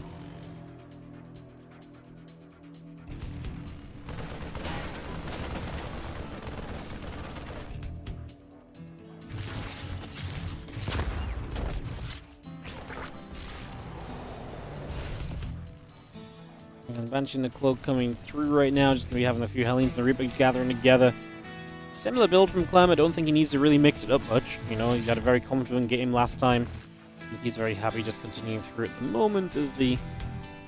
And a couple of barracks still coming by. Cloak coming up. Banshee on the way. Get that settled in. And the Queens will step forward, chasing the Hellions and the Reaper back around to the left.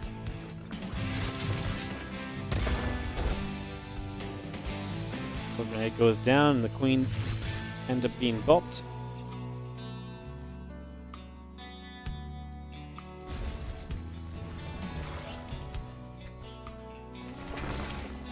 Down to that bottom side again. Queen's still gathering. Banshee is going to get turned around by the Spore Crawler. Alien Nest, Lair, Drones, Overlords, Queen. Everything coming up on the side of Shin right now, so just bringing all of that through. The Cloaking is about to finish up. The Stim Pack is still about to come by. Bringing all of that in for the moment as the Hellions will gather on the watchtower.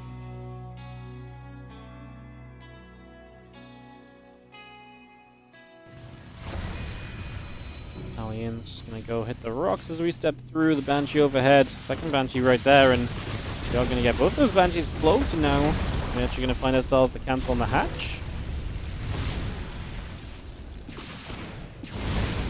Nice, obviously slow down a base is always going to be a win. It's something that's not really guaranteed at all. As we're going to see the Lings actually taking the chance to get the surround, and they do get a good surround on the Hellions. The Hellions go down, the Banshees being pushed away. Overseer is there. Obviously the Banshees just trying to get as much as they can against those Queens. Clem always trying to make the absolute most from these situations.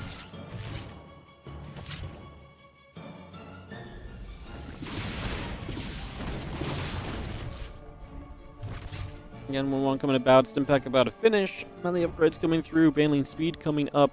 Just getting that started as well right now as the extractors and the hatchery continue in. We have ourselves the Zerglings coming about. The Hydra Den coming up. Again, the armory is well underway at the moment. Just bringing that armory through. Factory coming online. Still got the reactors building as well. So a little bit of everything coming up for the moment.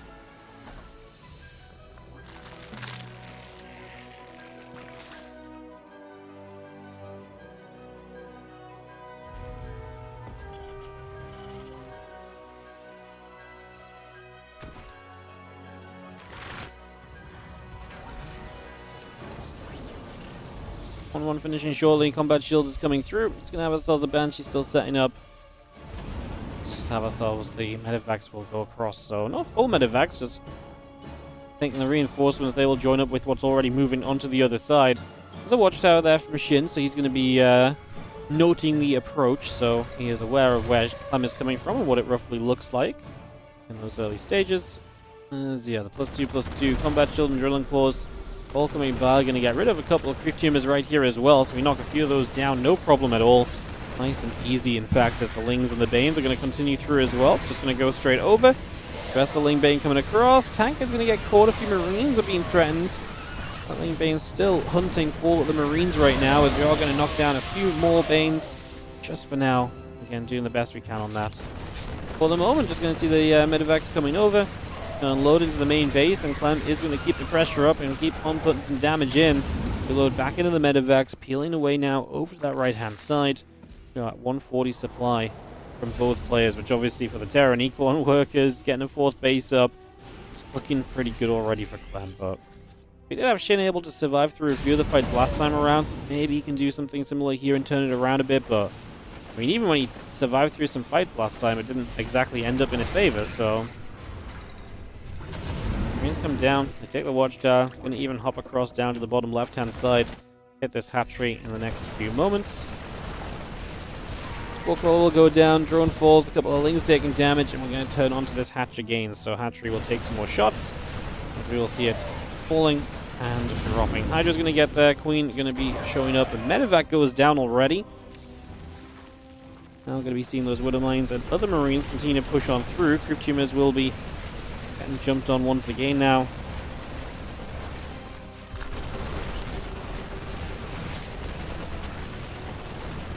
So much creep spread being lost in front of this base. That's going to be a major issue. As, well, Widow Mines are going to go off. They get some reasonable connections. The ones that were burrowed, at least, as Clem is forced to lift away. Again, good surrounding action from Shin, able to come in from two sides. Able to actually get a wraparound and force Clem to have no real option other than to lift, because obviously getting stacked up like that with Banes threatening is never going to be ideal. So, again, a decent angle of attack. It's just still not really good enough. Supply still is not there for Shin. It's still below that of Clem's, and the pressure of the Terran is not stopping. It's still continuing through and hitting toward the other side of the map at the moment. Lings and Banes come through. The speed zone is going to speed us through this. And we are going to be seeing the lift up into the Medivacs to escape away. A few Hydras coming about. For the Marines pulling back as well. Widow Mine will blow her up. Widow Mine shot good onto the Zerglings. Other Widow Mine shot good onto a few Zerglings as well. Again, still got the 2-2 upgrades coming about. The additional Lings on the way out.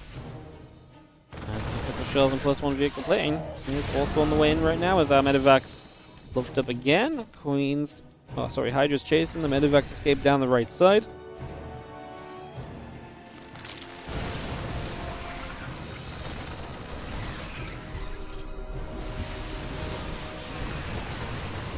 Bane Hydra, I'm going to go chasing up. A couple of Widow Mine shots going in toward a few of those units as well. Acceleration zone is always entertaining to watch units run through. But obviously, Clem retreating away just as fast as the Zerg units chase him down. As he stands and fights, the speed will, become an advantage for the Zerg here. Widow Mine shot's going to be good into the center of the Banelings. A good chunk of those end up going down. Shin really does not have the numbers or the formidability to kind of stay alive here and to keep on up. Looks as though this is going to be a little bit too much, as Clem is sitting 184 to 154. Looking good right now in this game 2.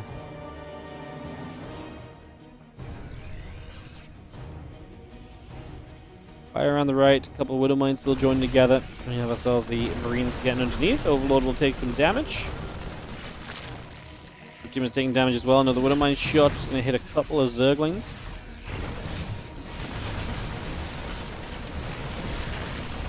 Now we take a little dive through onto this next base. Another Widow Mine shot there is going to be able to land for now, so a little bit more of a connection coming by at the moment. They go back and forth and back and forth.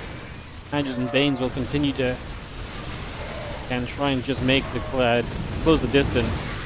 Every time you're kind of running in, though, Clem just backs away, lifts up, backs off, and then the Widow Mines are doing work afterward. At least we're going to be able to clean these up with the Overseers nearby. Clem actually going to start sending some units down the bottom left side. Haven't even really looked back at Clem's bases, but he is on 5 base, so there's an uncomfortable base setup. And at least Widow Mines just keep on connecting, and Shin is just being pulled every which direction. In a whole bunch of trouble right now. The Zerglings trying to wrap around the bio, not going well enough. The Banes and the Hydras are going to chase. We've seen the Marines continue down for the moment, down to the bottom side, so it's going to be seeing the Queen. Will get taken out as well. So the Widow Mine shot going to connect onto a few of the Lings. 3-3 still coming about, plus 2 vehicle plating.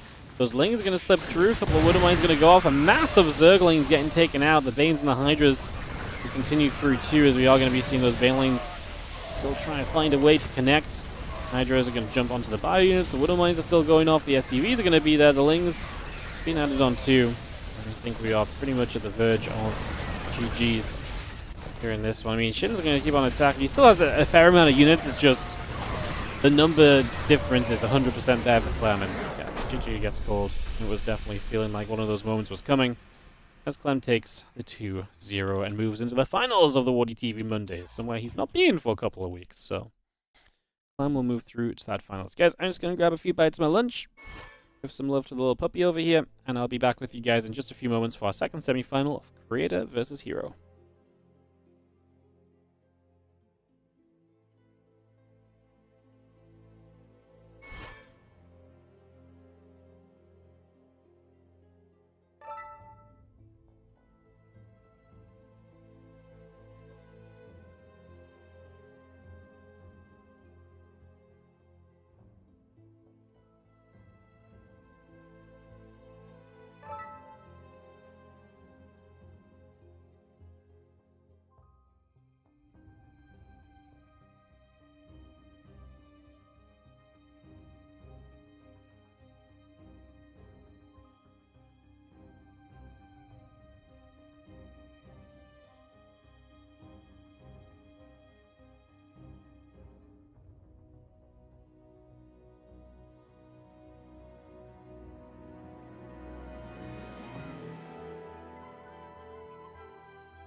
Alright guys, loading into game number 2. Semi-final number 2, rather.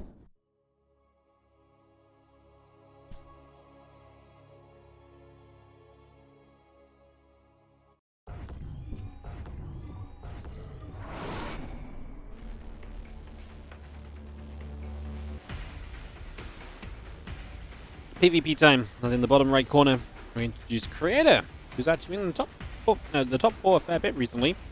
Getting some good results here. WardiTV Mondays. Can he make top 2 today? He takes on WardiTV Monday veteran hero. In the top left, one of our most winning players of this event.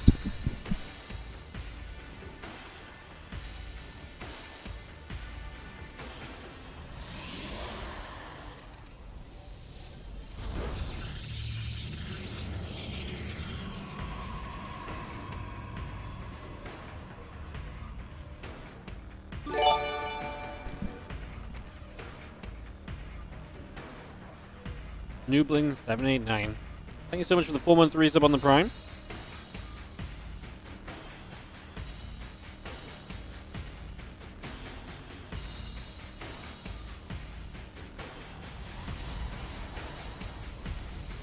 Case coming about, assembly coming up. Hero. Just a single gateway. It's pretty typical for Hero.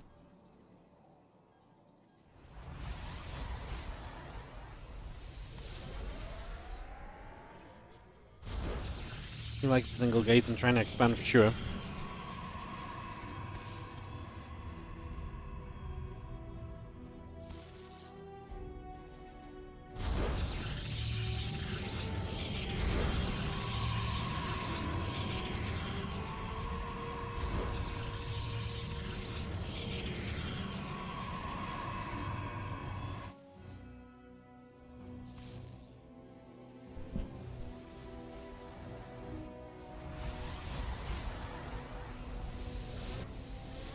Cycles finish up, and as Hero expands, Creator gets the first 2 Adepts on the way, and will also go Stargate. Give us a good idea of where we may be going in this game then.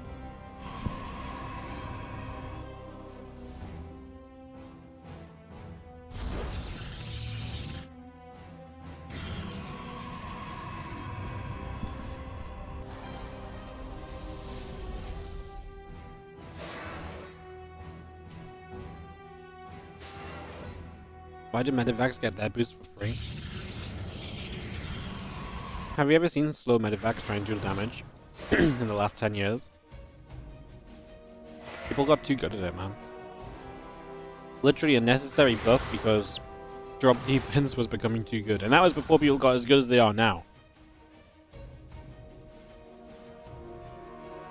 I agree though, we should give Hydra's lunge as well for free. +1 on that.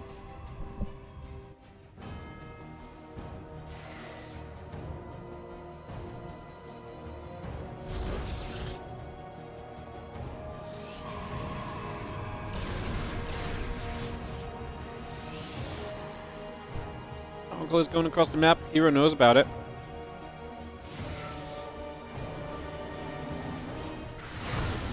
His Adept's gonna commit. I love that force field. That's so perfect. It's exactly what you need. It stops the Adepts from being able to kite away there. Wow. Gets both of them. 2 more Adepts coming in. See if they can succeed.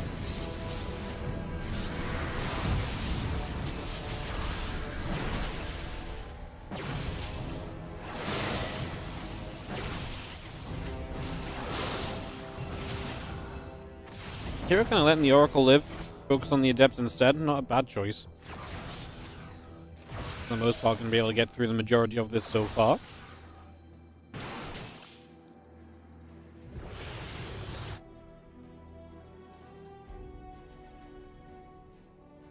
Robot facility coming up. Going to be about halfway done, so we're going to see where Creator is going to try and take this for the next step of the tech. Just getting that blink coming in. Robot facility coming online. Oracles will activate and go after a few of those probes.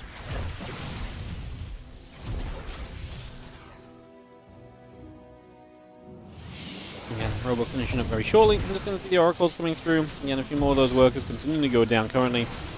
As our sentries pop the Guardian Shield, and we will continue to chase through. A couple hallucinations. popping up as well.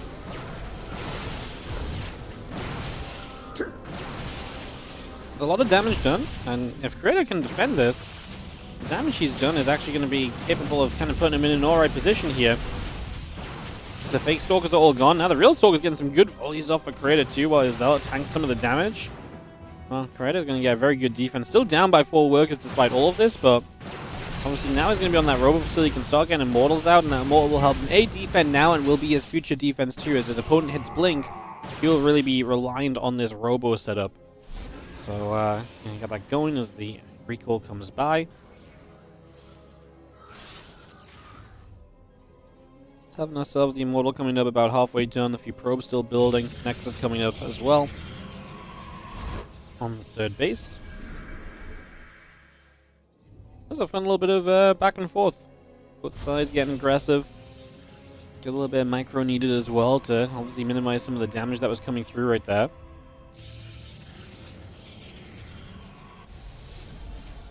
Nexus sets up on the third base. We get that underway. Twilight Council still coming through.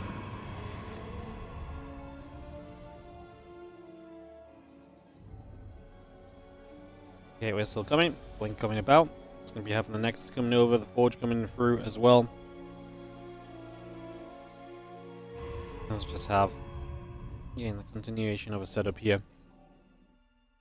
Hallucination moving around again as the Observer is going to be finishing up in the next few moments, so we get that completed. Hallucination obviously gets through the natural toward the main base again, really just looking around to see what's going on early.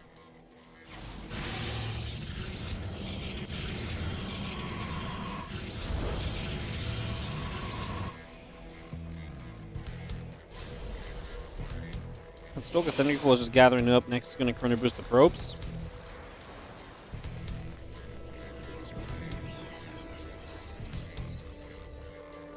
And +1 charge coming about. A sentry on the way through. A few extra probes in the gateway and the robo facility coming online as well. Just have ourselves the Nexus still chrono boosting the probes out for the moment. And again, that +1 in the blink finally coming up from Kratos. He will be playing catch up on blink, of course, but having the +1 at a fairly similar time to his opponent is the most important thing, because +1 leads to +2. Once blink is done, blink is done. I mean, in this case, blink obviously leads into charge as well, right? But you can kind of be fine being on a later charge. So, kind of like where Creator's at. I think he's in a fine spot. The only issue is really he's down a few workers. Hero seems to have just had that kind of edge throughout so far, and so far is continuing to try and just maintain that, so I guess I like a lot of the foundations of the game for Creator. Just like I say, that worker count is not quite competitive. What is interesting is that they're both going to go Robo Bay. That's so interesting. We see so many players play just continued kind of gateway unit production in this matchup lately. To see both of them go Robo Bay this quick, this is very abnormal, and I wonder if this is kind of map related, because they feel as though this map's a bit too big to just kind of go, full on kind of gateway attacking on. So we're just going to try and get away with a tech up into disruptors. I presume we're both going to build disruptors. I guess if we both go into disruptors, then I guess we'll see what comes after that. Wow. Isn't this just getting a little bit wild and crazy? This Prism comes through. Colossus on the way. Okay, it's actually going to be Colossus from Hero, so he's going to go Colossus. And you wonder if I always prefer the disruptors from Creator, though. I actually think Colossus would be good if Creator was going to go for the big kind of gateway style army, and obviously he's going to have a lot of gateway units mixed in with the disruptors, but it's not just going to be purely like spamming Zealots to get in the front of the Stalkers and just trying to overwhelm, where the Colossus would be very good, so Hey, what's up, tallest man on earth? Thank you so much for the 2-month resub on the Prime. Prime works fine. Love you, Wardy. Love you too, mate. Thank you so much for the support, and thank you so much for the support and helping make the StarCraft happen. Much appreciated.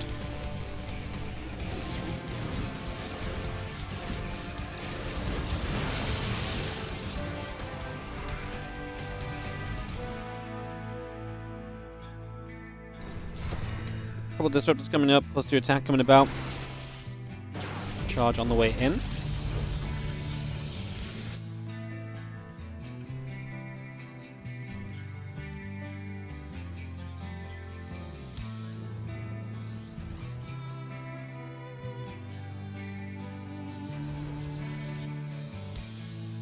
Block archives coming up on both sides. Still got the Nexus coming through.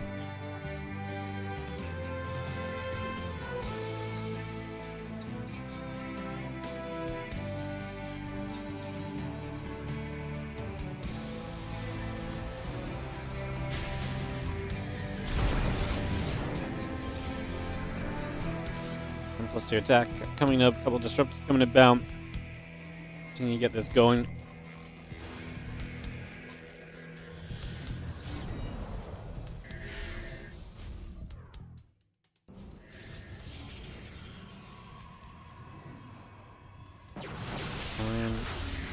We're coming around with a couple of disruptors. Just gonna try and find some shots from an edge or two. Greta has the Oracle, so he has stasis wards. Oh my god! Yeah, I mean, that's obviously not really meant to happen. Not ideal from Creator. He just kind of didn't think Hero was going to step that far forward. A couple of Zealots going to go down now as well. They're going to get picked away at and dealt with for the moment.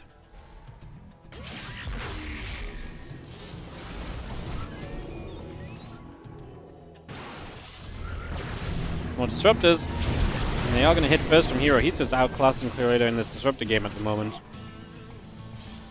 Quite clearly. I could say kind of a weird vibe of PvP.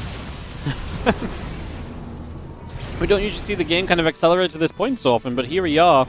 As this time Creator does get a clip. I love the two Colossus. I mean, honestly, we got away with building them, and now we're, not getting punished for building them is huge. We get 3 Disruptors with that Disruptor shot. There are so many Zealots that came out of stasis now do hit the natural. Colossus go down.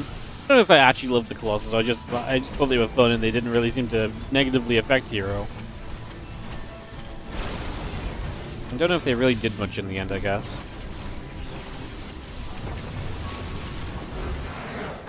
GG. You were going to take game 1. You just played a better game. Some games, someone just plays better, and it's very apparent, and that is absolutely what just happened there. Hero just played better. Got all the shots off. Yeah. Damn. Alrighty, guys. Hey, what's up? All E. OL3E. Ollie. Thank you so much for the Prime sub. Appreciate it, mate. Thank you for supporting the channel. You guys are enjoying the stream today. Uh-oh. Wow. Sellout time. Uh-oh. We are going to do the part of the stream, guys, where we convince you to part with your hard-earned Prime subs or even real-life dollar bills to support the channel. Because without you guys, these tournaments would not happen. It's a WardiTV event. WardiTV events happen because you guys support the stream. So if you are enjoying, you can like and subscribe on the YouTube. That is free to do. You can follow on the Twitch. Or if you're on the Twitch and want to support the YouTube, go over to YouTube and like and subscribe there as well. Works both ways. And if you want to go further, obviously, do consider priming a sub. Consider subbing or gifting subs, being generous, etc. Helps out a bunch. Get that ad-free viewing if you're on Twitch if you subscribe as well. Definitely worth it. We run a lot of ads. I genuinely recommend it. We run the ads because we need it to support the tournaments. We run a lot of tournaments, put a lot of prize money up. Ad revenue is a big part of that, so TLDR, support if you can. Super appreciate it. We also have the Patreon page, patreon.com/WardiTV, if you would like to support tournament prize pools directly. And right now we're crowdfunding specifically for the WardiTV 2025 series as well. If you ! 2025, you can get the link to that. We are currently crowdfunding. 100% of support on the crowdfunder goes directly into the 2025 series prize pools. Not anything else, prize pools. We will even cover transaction fees, so if you pledge $10, $10 will go into prize money. Guaranteed. So if you want to support that, that's ! 2025 in the chat. Because more money for players means more StarCraft, and more StarCraft is good. That is the lessons we teach. Alright guys, we are counting down into Talk and Mac for game 2. I'm just going to mute up for 1 second here while the game loads, and we'll get this going.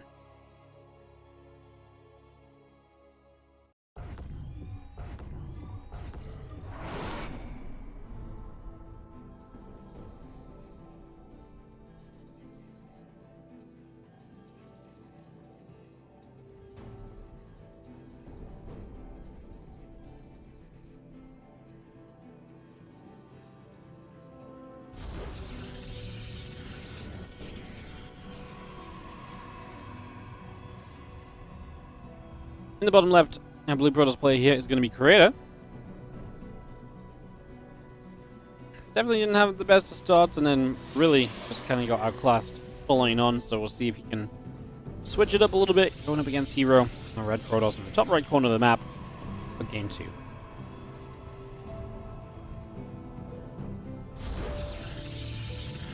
Gateway drops down on either side. Get that up and rolling.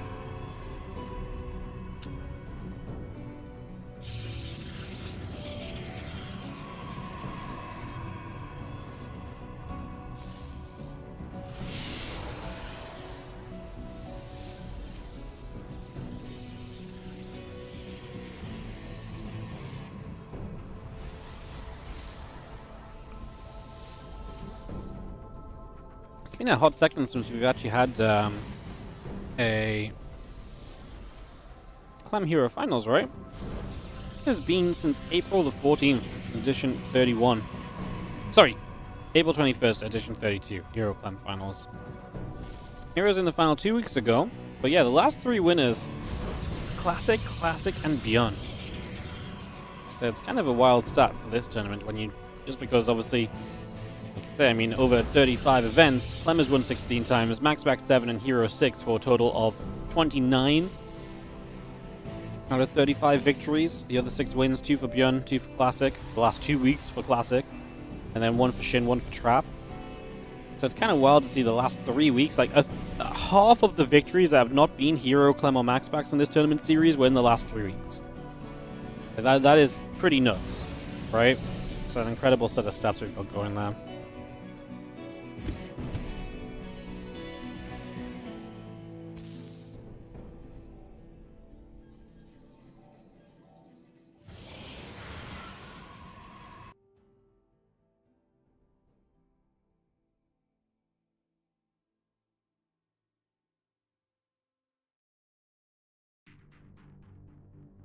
Rope out up to the top side of the map here.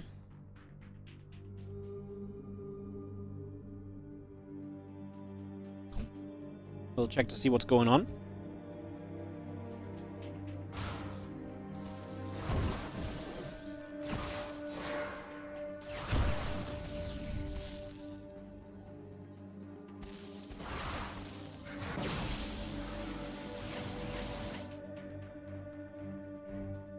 A little hectic with those Stalkers of Creator moving around.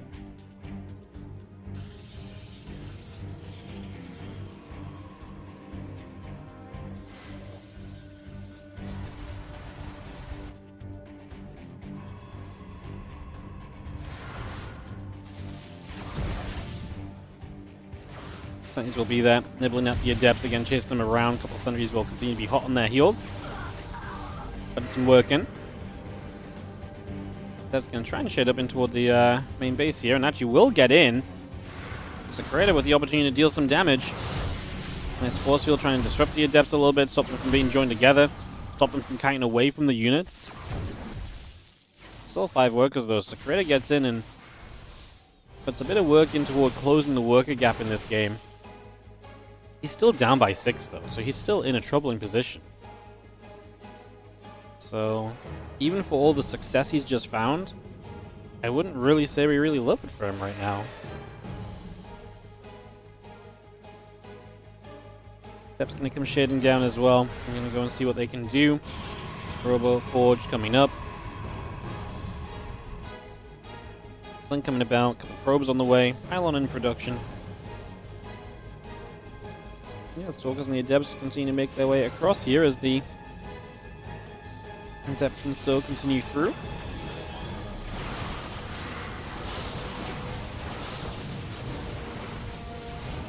Couple shots coming about, the Adepts are going to come around.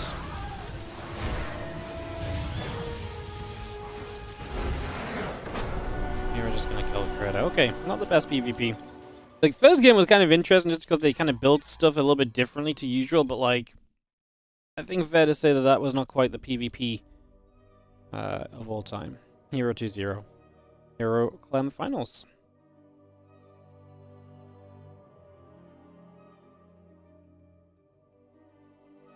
Back to Clem Hero Max Packs.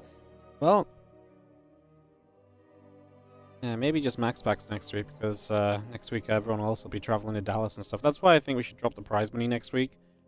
I think it's a bit of a waste to run $400 cup when 90% of our usual participants won't be able to sign up, you know? I'd still like to cast something on Monday. I think $200 would still be, like, pretty fine and respectable. Give some of the lesser-known players a chance to place for some prize money. I think I'm into that. I'm going to talk to a couple sponsors and double-check they're okay with it as well. You know, run something, but, like, save a couple $100, and if we do that a couple, 2-3 times over the next few weeks with other events going on, it just eases some of the cost of running these cups, because $400 a week is not cheap to run. WardiTV Mondays, I mean, I couldn't do it without the support of Winter, Loco, OSC. These guys really do make it possible. You know, if I ran a weekly cup, I would be pushing $150 max, you know? $400 a week is very tough to keep on top of, so... I do think it's important because it draws the better players out, and it makes winning some prize money attainable. You know, because winning prize money, if it's like $200 and top 2 only get prize money, that feels rough, but breaking into top 4 seems very doable for a lot of players, you know? There's a lot of variation in who we see in the top 4 a lot of the time, so...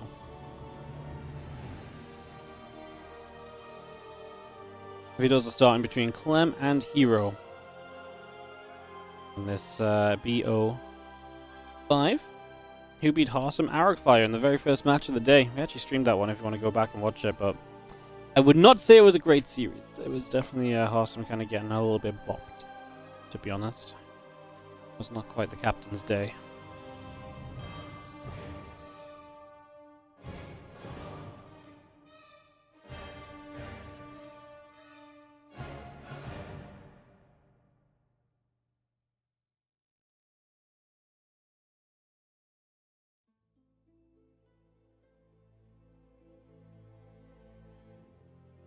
First map going to be Pylon, then Persephone.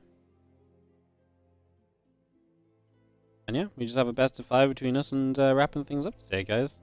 Today it feels as though it's gone very quickly. I don't know about you guys. It's just been very, It's just been a very fast day of StarCraft, no? You guys feel the same? I really feel like today has sped by. Pylon, Persephone.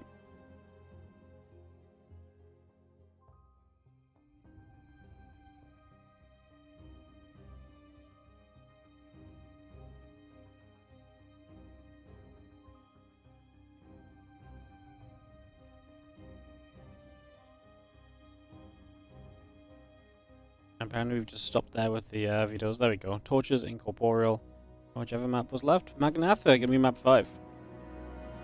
Perfect. Alright, 5 maps are set. And we have ourselves Hero versus Clem. Final best of 5 coming up here in a few moments, guys. Get this underway.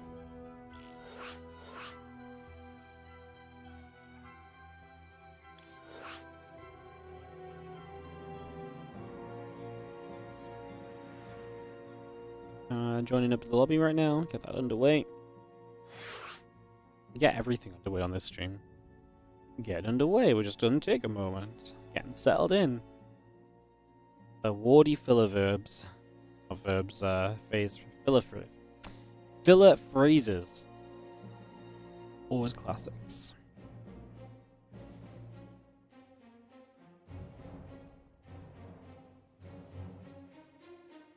Alright, as soon as the players are ready, we are good.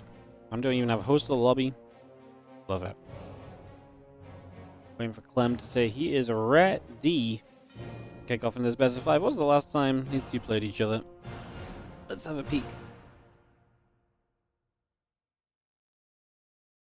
Clem and Hero did not meet last week in our event. Last week was full of upsets, actually. Full of upsets into PvP top 4. Loved it. Clem and Hero.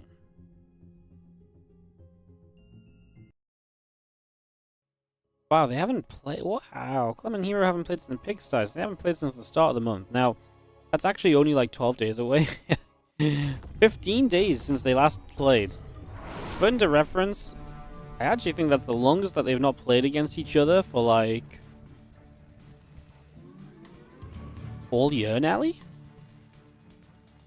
Take us in game in a sec. Like, since, like... No? This might have been the longest that these two have not played against each other since, like, January or something.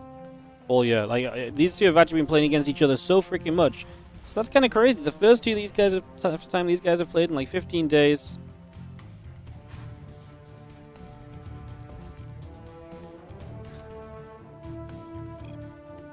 Game paused. And Clem's gonna need a pause. Oof. No worries, we'll take a moment. So yeah, first time they've played in a while. Like I say, we're used to seeing them play in, if not this event, then the Monday Night Weekly or the Picasso Cup, and just so many online weekly cups they meet in.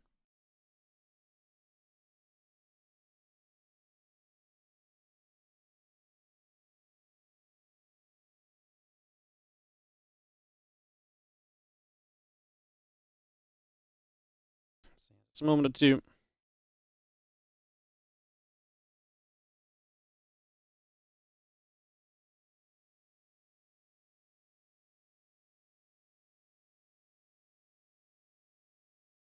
Have I seen the RSL model?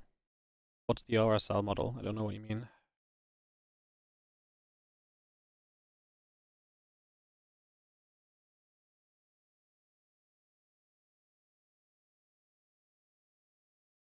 I don't know what an RSL is.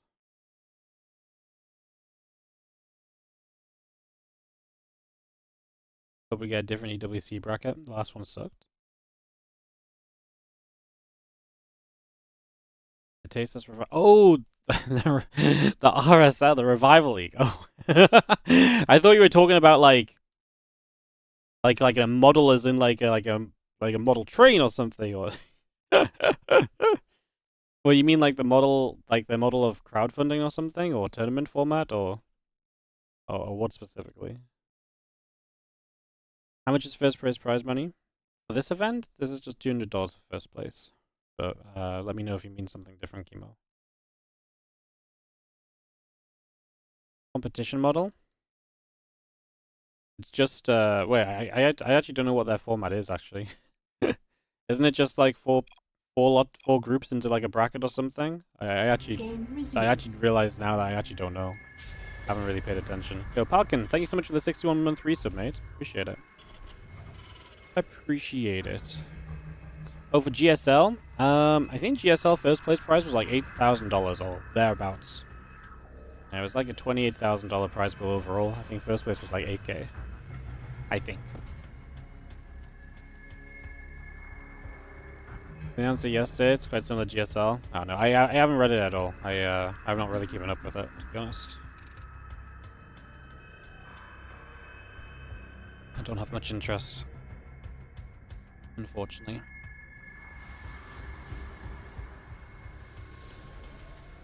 Gary popping, Barracks coming through. STV and still coming along. Cybercore coming up as well. As we get ourselves the first few moments underway as we come out of that pause and we get back on track again.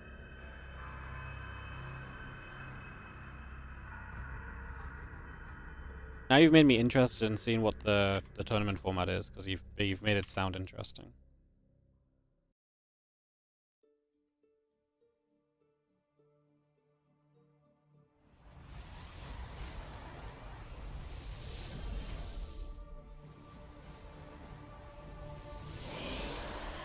Why did they even announce it?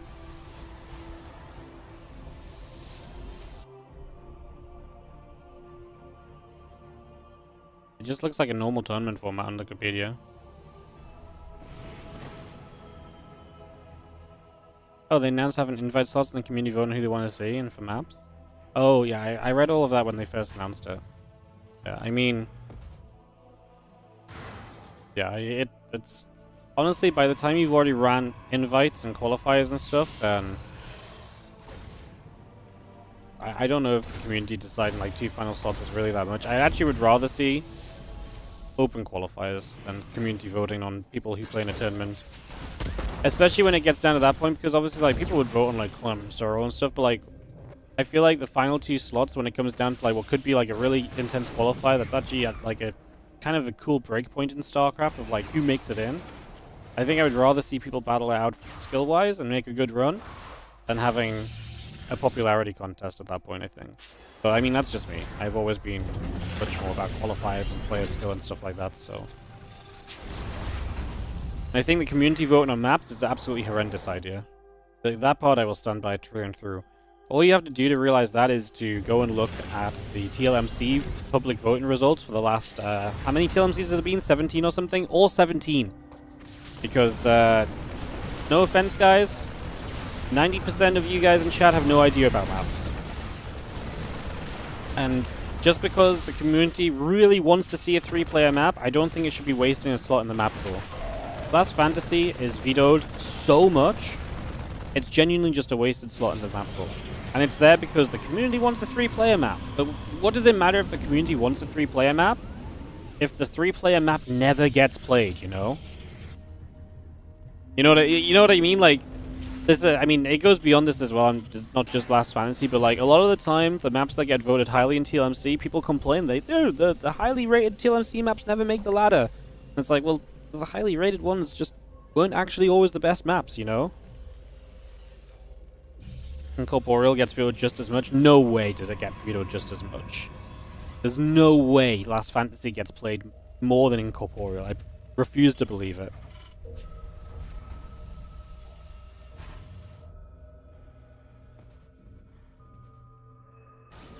Yo, thank you, by the way, Kiank. Coming with 2 gifted subs. One to Pyramid and one to Grunefeld back. I don't know what's going on with my alerts. They're not popping right now.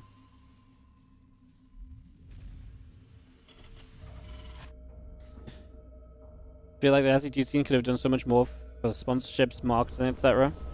There's no reason why it shouldn't be as big as League, Dota, etc.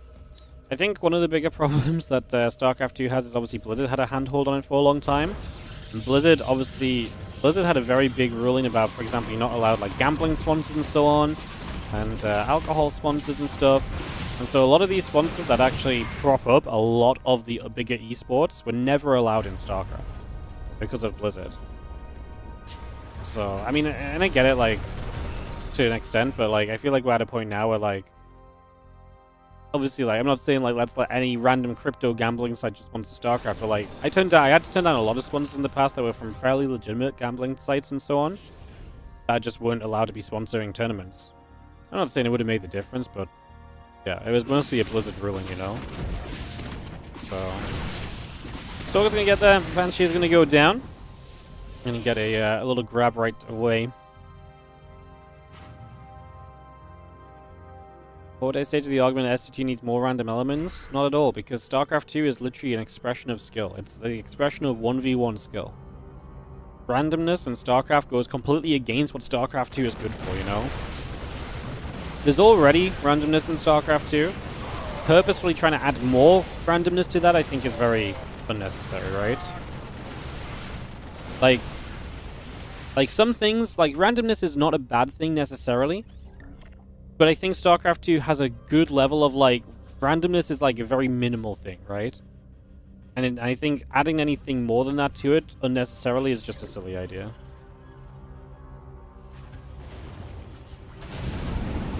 So yeah. That's, I think the problem there.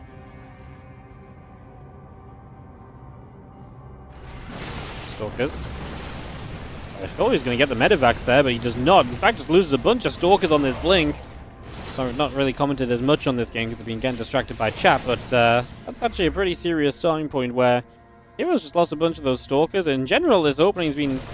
It's not been bad for Hero. He's a bit worse resources lost by, but that's mostly the last few Stalkers. That blink there was costly as he gets pushed back across the map. I'm a little bit terrified that Hero just doesn't have anything to really fight this army off right now. Colossus on the way. Bio is approaching already, though.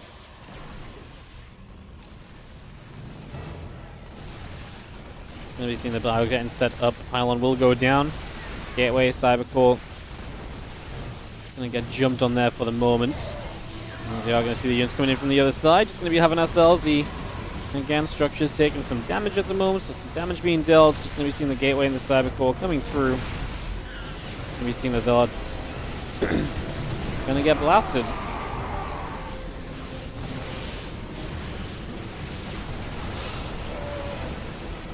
Plus gonna be taking some more damage. Just gonna be having the trying to get through the front there. Clem is not gonna be able to. As you're gonna lift up and you're not gonna back away. What's up, by the way, BLCA Plan? Thank you so much for the 2 month resub on the Prime. Sorry, guys, I don't know why my pings aren't showing up on the stream, but maybe Stream Elements just lagging or so. It says, thanks for all you do for the community. Thank you so much for supporting it, mate. Genuinely mean it. Prime subs, they go a long way. Any support goes a long way and allows us to keep on doing our thing. So I thank you very much for supporting it. Thank you so much. Here it kind of pushes Clem away for a moment or two, so game is going to continue as... It's crazy how much of a difference that thermal lance is about to make, because, man, those Colossus were so exposed, and even right now, can we get units in front of these Colossus to defend? The Stalkers are going to end up tanking the damage, the Marauders to spread and fight. Yeah, okay, we push it back. Clem felt like he could kind of fight in the Colossus, and it's one of those moments where the moment the Colossus start to survive longer than they're meant to, like, it just backfires, you know? It just goes completely the wrong direction as a couple of Vikings come through, the Widow Mines coming up, Marine, Marauder, and the Ghost coming by as well. We will see another little scan overhead, the Observer going down.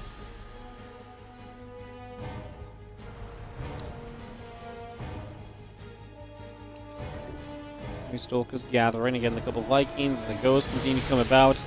We'll just see a little bit of the bio there, force the Stalkers to blink back once more. A couple of Colossus shots going in toward the bio. Just going to get ourselves the Observer that's nearby. Yeah, Clem got a bit overly aggressive, and it's given Hero kind of a pathway back into this game that was not really there previously. So, giving you that pathway back into action. These Zealots coming around that right-hand side, the Stalkers, the Colossus, starting to get involved a little bit as well. Plus your attack coming through as the Bioforce will split, and we're just going to be seeing the Stalkers and the Colossus continue to step through as well. A couple of Vikings are going to fire away, and we are going to see the Colossus still taking hits. Actually, a lot of them getting low, right? If we do start to knock Colossus down, that's the issue. Stalkers are in the back, which means the Colossus are getting hit by the Vikings, and there's no return fire. Clem pulls those Vikings back immediately when the Stalkers come forward for them as well. I think that's one of the things we've not seen Terrans do enough of. Kind of just accepting the moment where the Vikings are getting shot down and just being like, nope, nope, nope, bring them back. Let's try and kill the Stalkers now instead. There's so many like back and forth interactions in a TVP fight in this day and age, and I feel like we'll continue to develop. I talked about it a lot recently, but one of the key developments has really been the fact that as a Protoss player, you can kind of just, you know, come into a PvT and sort of be like, hey, you know what we're going to do today? And you're like, what we're going to do today? I'm actually going to start target firing down Vikings. And it's made a massive difference. It's made the Colossus play so much more difficult to deal with. And now it's about, I think, for the Terrans, figuring out how they're going to protect those Vikings a bit more, how they're going to babysit them a bit better, to try and stop those Stalkers from just having such a good time. That's a great drop in the main base. As there is no recall available, Warpins are going to be limited soon because pylons are going down. The Forge is in trouble. I'm not going to finish that off, although maybe we will still get the chance because we're just going to pull back and fight those Zealots. The rest of the army is going to start showing up. Man, Clem actually did a fantastic job of trading here. How long does he stick around? Stalker's trying to show up now.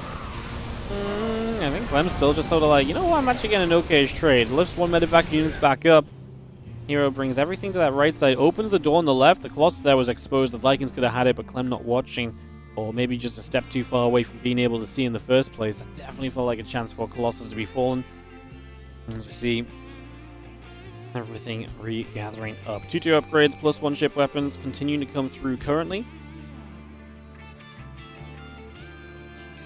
Bio gathering out in front of the base. A couple of Stalkers coming online. The gateways are coming online. Add a Colossus in there as well.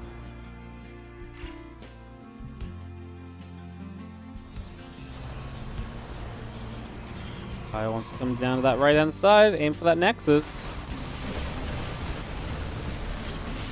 Is going to get jumped on a little bit. Hero unable to currently kind of, I mean, it's so, I think it's just been mentioned in the chat, but basically what I'm just thinking is like, it's crazy because you see so many of these Hero games where he starts just, once he gets map control, he never gets pushed back, right? And that's just not been true at all in this game, you know. Clem has pushed him back, you know, a couple of times over, maybe to a fault at a certain point even, right? Maybe he overcommitted at one time.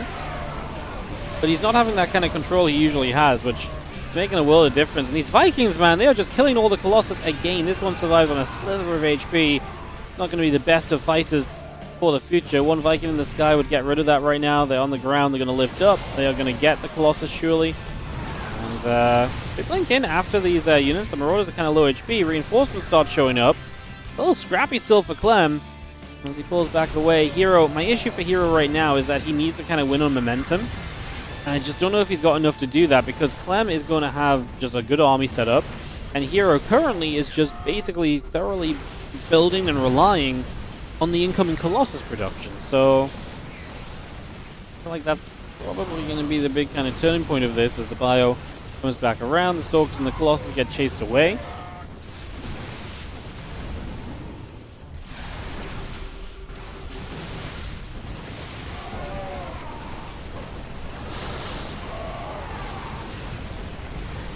Fire firing through, Colossus is going to be right there. He's going to see those couple of Vikings will set up as well. Again, Marine Marauder, Medevac still building out for the moment, as we just have Stalker's going to get there, Viking going down.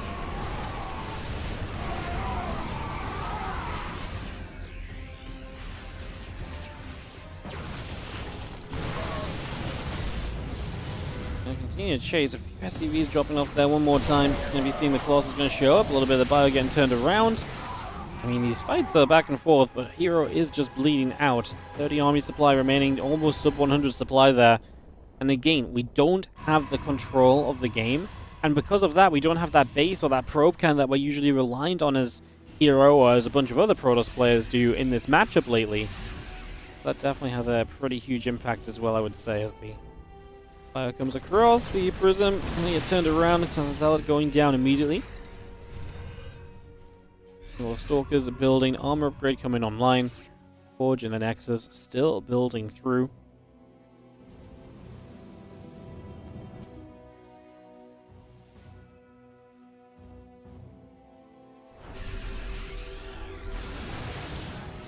Fire's still going to chase. Stalker gets pushed back a little further. Recall of a couple Colossus down to that bottom left-hand side. You have our +3 attack. Marine Marauder, Viking building as well. EMP goes down on the Prism.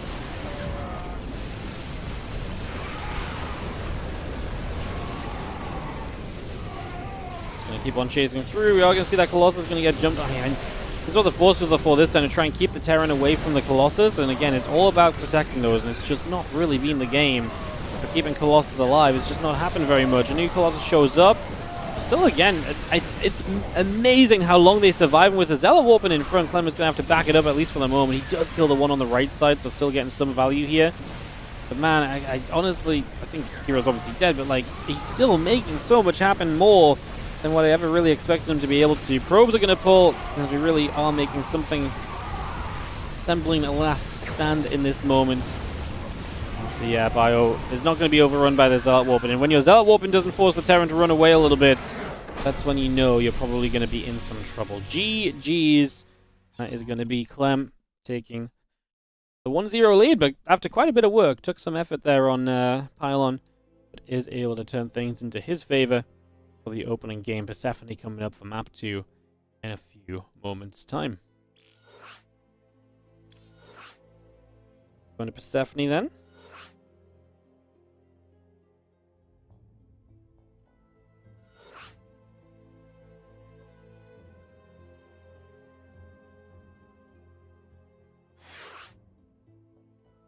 Alright, ready. GLHF gets called by Hero.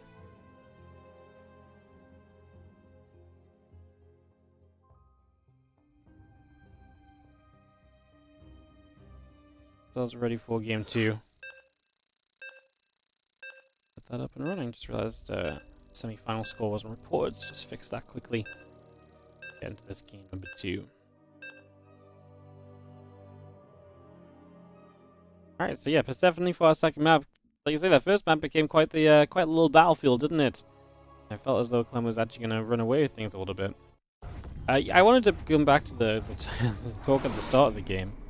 And one thing I did want to say is that, obviously, I don't necessarily think, you know, community voting for maps and stuff, blah, blah, blah. But actually, I mean, honestly, in small tournaments, it's not a bad thing to just get the community involved, right? Like, that's the sort of thing that, like, you know, smaller tournaments, not the biggest deal in the world, right? You know, if you have a bad map or two in there, it's whatever. People can veto it, you know. People can use it if they think it's good. So it's kind of the place to test out those sort of things, so... Just coming back, because it's obviously pretty adamant. It's like, this is silly.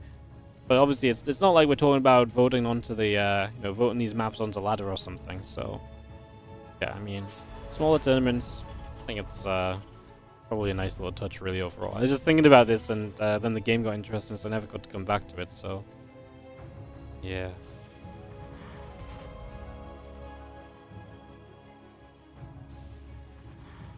Bottom left, up a game, Clem in this best of 5. As we have in the top left-hand side, the Red Protoss play a hero. Game 2 of the series.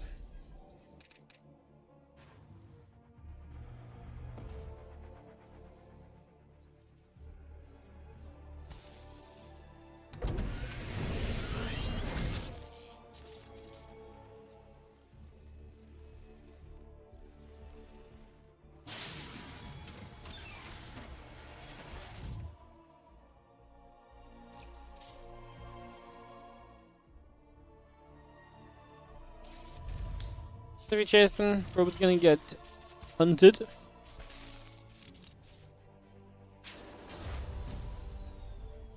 Cybercore and Nexus both coming through, get that settled into place.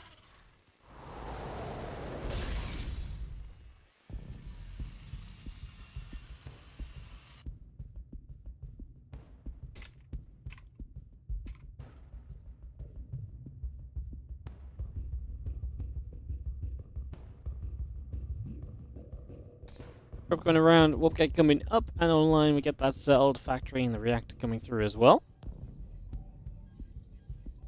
Again, just follow this probe for a few moments. Early game, figuring out where our players are going to go. Marine here from Clem is fun, because obviously that means we are not playing the Reaper. That's 50 gas, that goes into the factory a little bit sooner instead, so... a little bit of a difference maker on that one. As our starport comes up, Command Center going to be coming through. Double Hellions still building up as well, for the moment.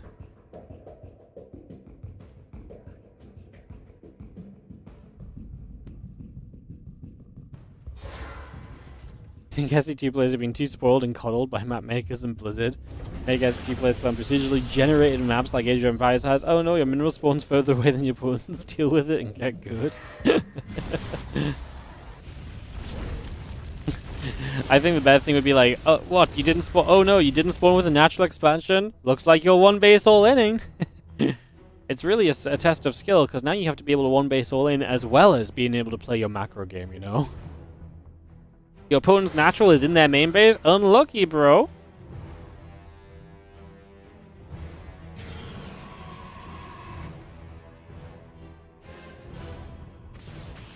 Stalker's gonna hit. Hellions take some damage. You push around a little bit.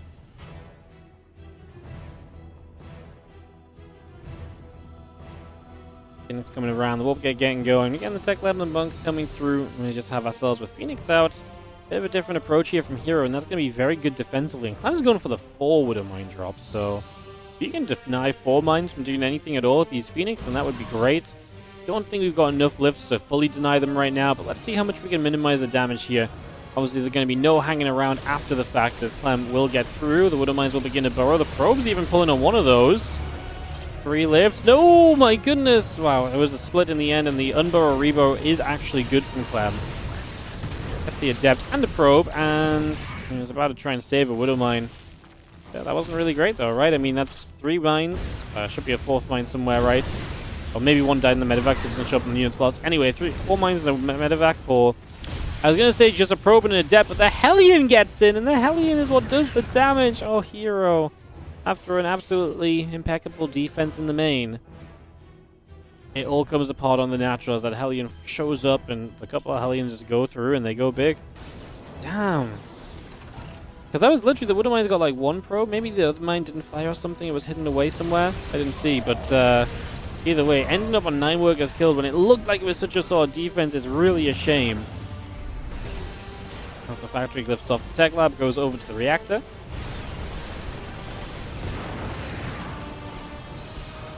Cyclone locking on, chasing the Phoenix back for a few moments. Direct's gonna go drop down onto the Tech Lab. And yeah, we keep on Corona boosting away at our probes for the moment.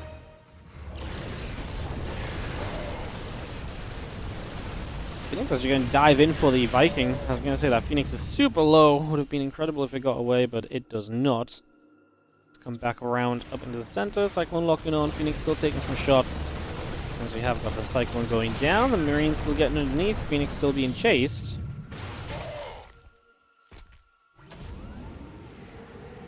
Marines do get pushed away there. Stimpack, Combat Shield, and +1 all continue to come out for the moment. Charge on the way. Gateway coming by. And the few Marines just gathering up on the main base for a little bit.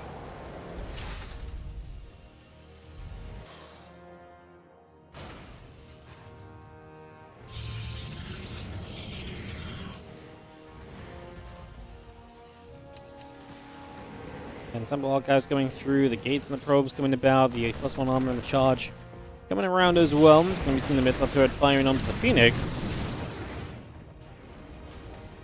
This is obviously the Phoenix continue to try and hold out and deal a little bit more damage. But we're at this point where we've lost 5 Phoenix in this game, and that's a pretty substantial amount. Clem's lost about a similar amount of resources lost.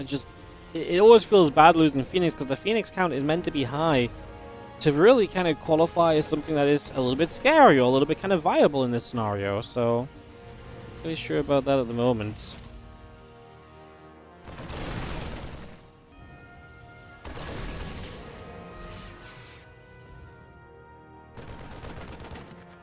Storm and the charge both coming up.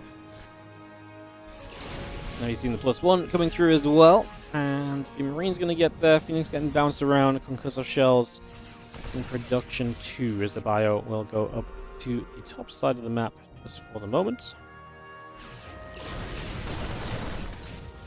Are going to be there. And that getting turned away. Still got that storm, the armor upgrade. Continue to come about as well. Knock down those rocks, remove some of the flanking potential. Another Widowmine shot hitting the Phoenix once again. Going to get another kill. Storm just not ready yet. A few seconds away. Clem, is he going to respect the High Templar having energy? Widowmine's going off, hitting the Phoenix. Phoenix trying to drag those Widowmine splashes over the bayou. And Storm is 7 seconds away, and those are Blizzard seconds too, so they go down pretty quickly. Just don't know if it's enough as the couple of Widowmines are going to burrow through here. Zalt's going to get hit in the face.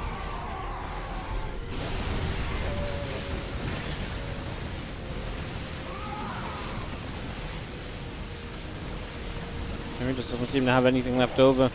Two more Zalts showing up. Phoenix is going to get taken down. The High Templar going to sit there. And the bio still pulling back. A couple of those Zalts, very much so, still getting cleaned up for the moment.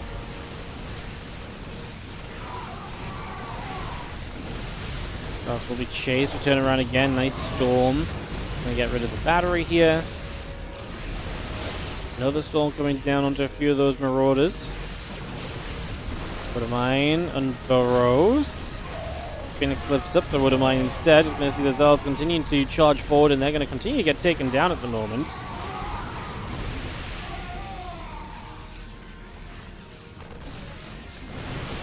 The Widowmine shot firing up. A couple of Zalds still going down. The bio still kiting back for now. As we do have ourselves the Archon. And so, just trying to make a defense. I mean, Hero's hanging on for dear freaking life. But, yeah, like we can all see the reality of this one, which is that it's clearly a little bit too far gone, I think.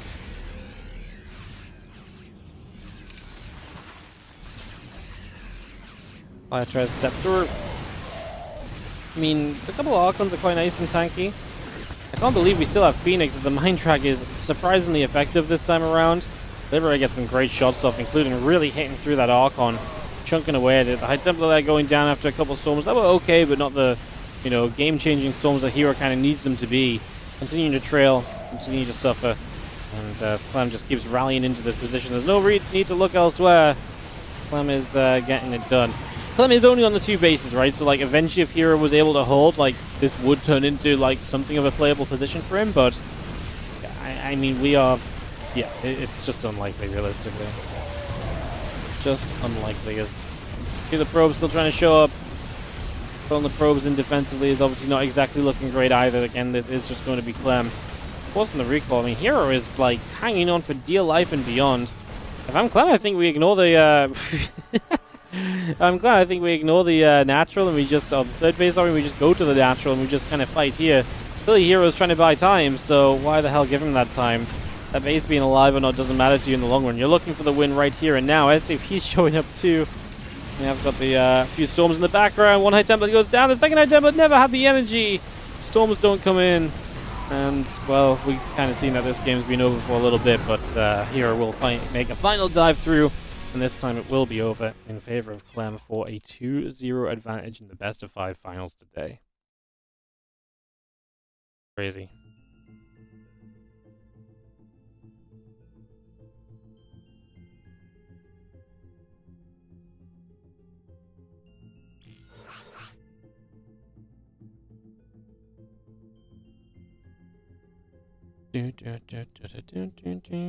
Dodgers gonna be our map.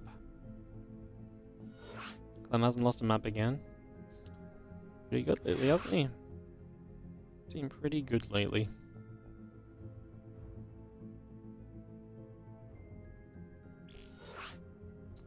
Alright, hosting the torches, guys. Someone declined the invite.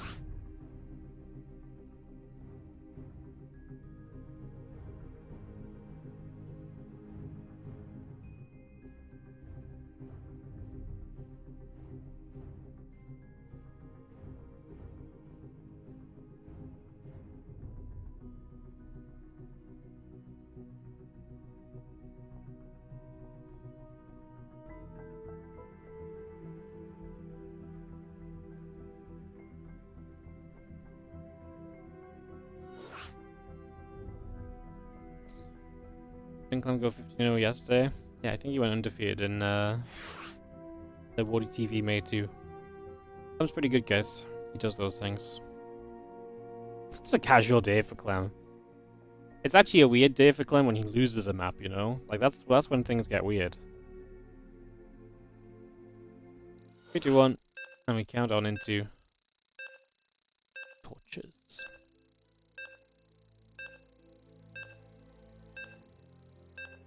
Game 3 of the series. Look to round out today's Monday Cup with a Clem victory, maybe? A 3-0? Or are we going to fight back Hero?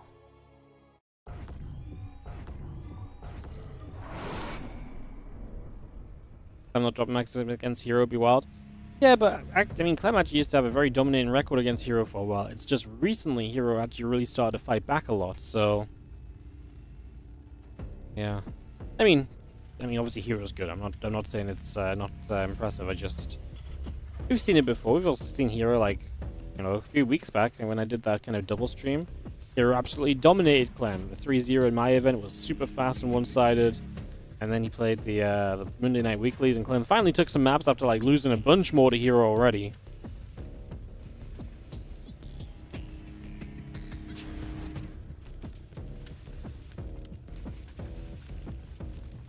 GSL champion. Coming across the map with a probe down 0-2.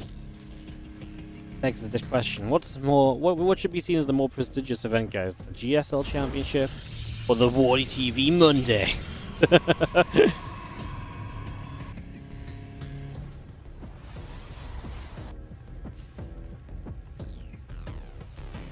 Yeah, clearly the Mondays.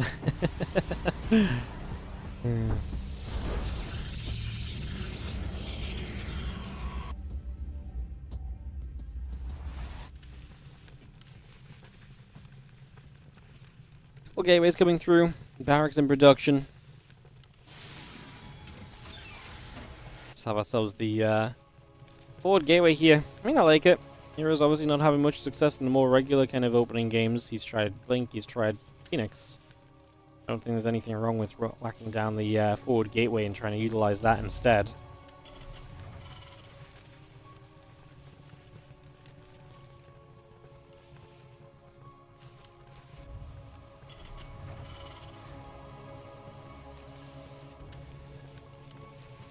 You see, factory coming up, STV coming about, the warp gate coming through. We get that settled in.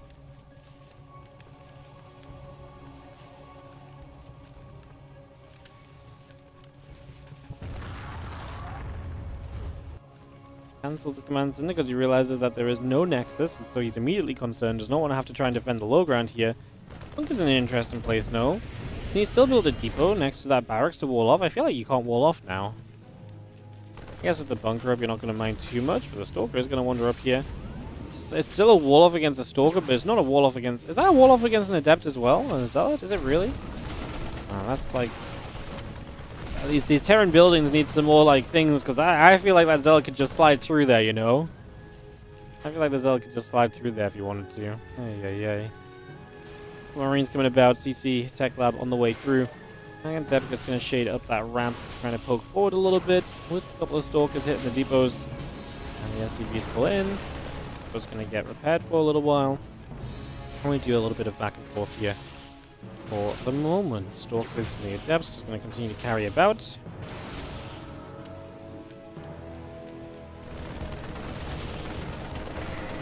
Well, steps up, Adept coming around.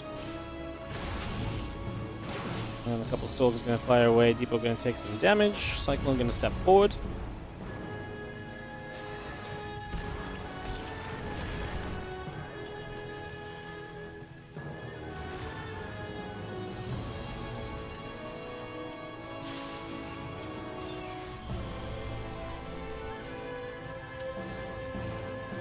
And Twilight Council's about halfway through. The Orbital and the Starport still coming up. The Cyclone getting a lock on.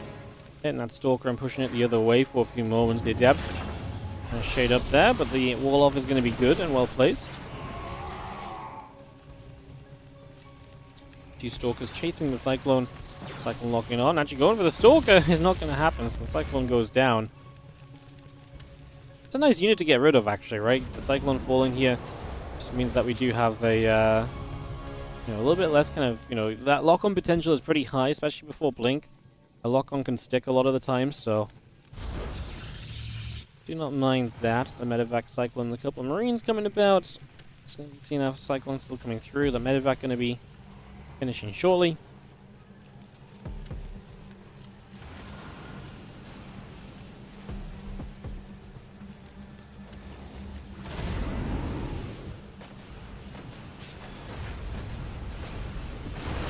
Low, trying to get to the low ground here to fight against this. Clem's desperate to kind of get towards his natural. Does not want to be contained forever. He is successfully going to get down this ramp. This new Cyclone going to show again the power. Lock on is not always a guaranteed kill, but it's much more guaranteed than other things. The Stalkers turn around, but they don't hit the Cyclone, so it's going to be good to get rid of the Sentry. And now the Cyclone continues up. Stalker goes down there as well. And Clem is successfully going to be out down to his natural, so he can take that position and tank here as well. That's going to make it a lot more difficult for Hero to continue poking forward. And he's going to realize it right now that this is going to be kind of scary. He's going to eat a couple of tank shots. And the Cyclone again, still locked on. Power of the Cyclone.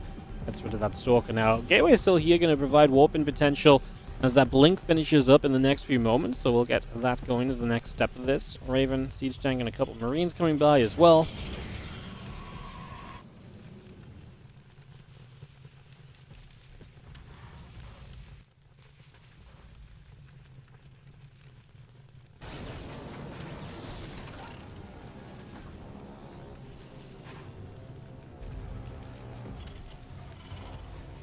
I have no memory of the first game.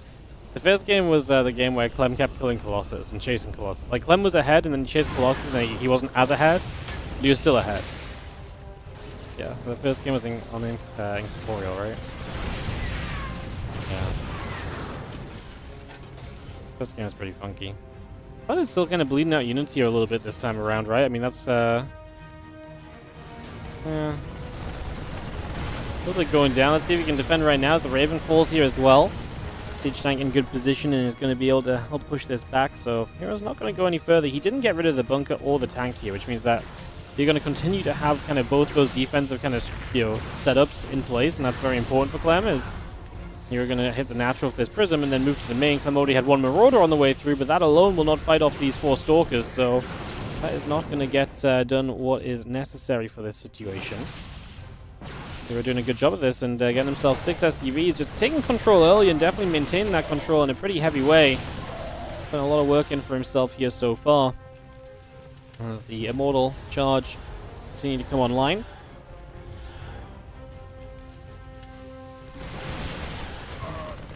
Two more Bions coming across, the Prism coming back over as well. Just stepping back over there. I'm going to go join back up with a group of these Stalkers right now. Again, Stimpack, Combat Shield, Medevacs, and Marines. will continue to come about currently. We've got our command center on the way through as well. Tank firing, a couple of stalkers taking hits. The bio units there to push those stalkers back the other direction. Stimpack is about to be done.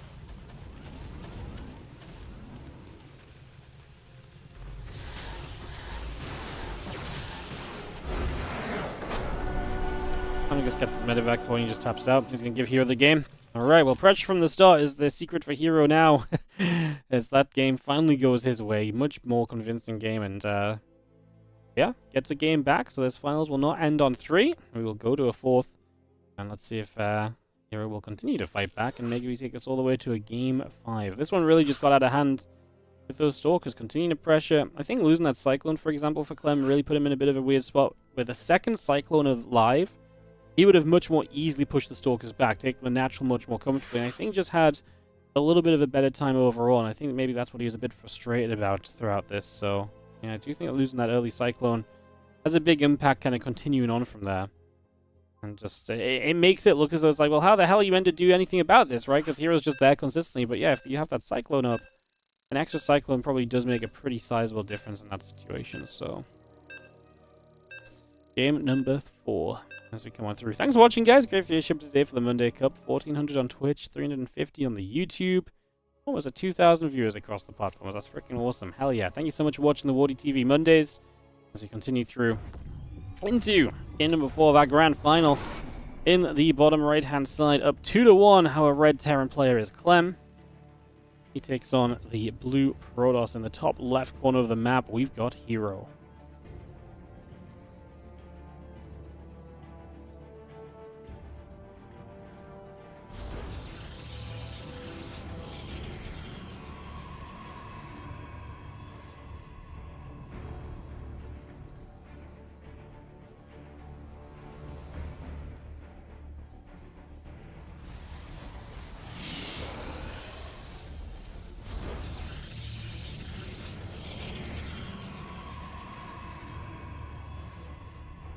So Clem, not going to be under a proxy bit of pressure this time around, so we're going to step back away from the success in the last game. Obviously the kind of thing that's not going to be successful if you just try and do it again and again and again and again, right? So it makes sense to be stepping back into something a little different.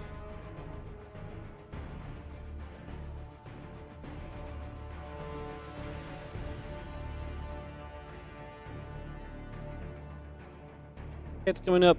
Barracks coming through.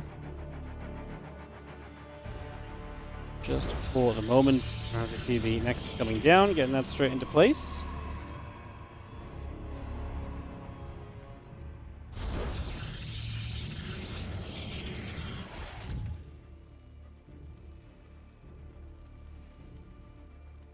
That's Cybercore underway. Just going to see the Nexus continue online. Get that up and running. Command center coming about. And yeah, the orbital command and the command center continue to come by for the moment. It's just going to keep that going. Next Cybercore coming through. Probe coming up. And SCV still scouting by here into the main base as it drops down the factory.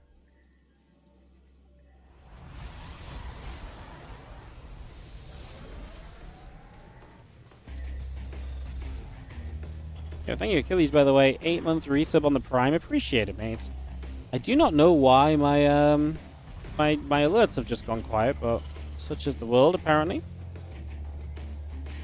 There's the factory coming about. Okay, coming through. Nexus coming around. Take a few moments. Continue setting up.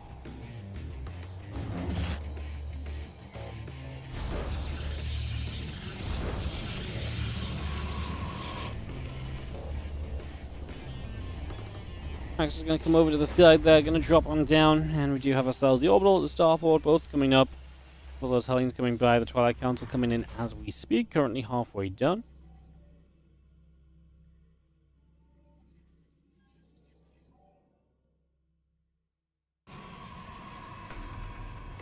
So you're seeing exactly where Hero is taking this.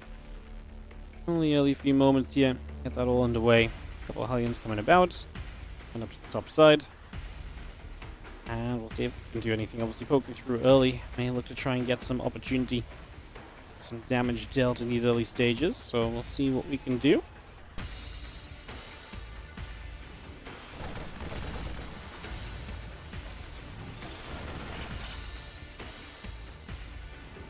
Plank, Stalker, and the Warp Gate continue to come around. It's going to see a couple of SCVs coming about. The Medevac coming in as well. What are mines? Going to be set down burrowed, and the hallucination will see the Wood Mine drop coming across the map. So you're very aware right now of here of what's going on. You know the Wood Mine drop is coming. You know that the yeah, he spots it. I love this second hallucination just to keep track of the Wood Mine drop. And he knows that the 2 Hellions are out the front as well, so I don't think he's going to let damage be done like he did in that previous game where the 4 Widow Mines didn't do much, but then the Hellions did quite a lot. Now, of course, that was with the Phoenix, so actually being able to just stop these Widow Mines even as they unloaded was possible. That's less potent here, and I love it. Hero's in position as Clem tries to dart across into the natural instead. Good positioning there by Hero. The Widow Mines do get burrowed up. Let's see what they can do as they go for a Stalker. They go for a few probes. 5 workers down at the moment. And do we have 1 Widow Mine left in the medevac? I believe we do, and that's going to go flying to the upper corner. Hero pulled the probes even there, so still finding himself 5 workers. That medevac's super low, but it's still going to keep a unit or 2 back in the corner to make sure it doesn't get to come back in and drop off once again.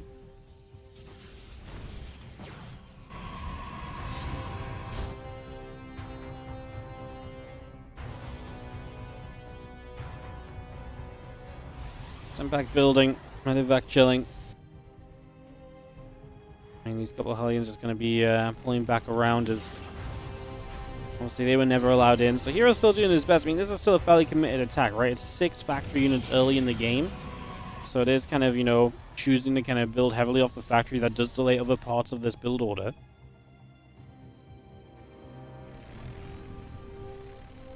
Like I say, at least that medevac's low enough. It's unlikely to do much else. The Raven will come along on top. Get between the natural and the third base, and you have a couple of different positions to try and potentially make something happen with as well.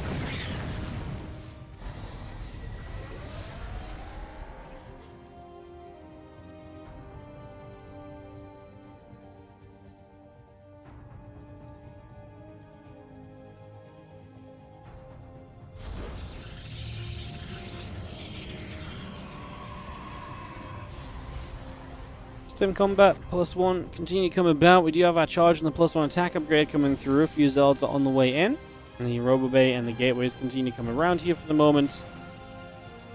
And we just have kind of collection of upgrades continue to come about right now. So upgrades coming through from Clem as he hits those bio upgrades. We'll see him hitting a little bit more toward being full strength.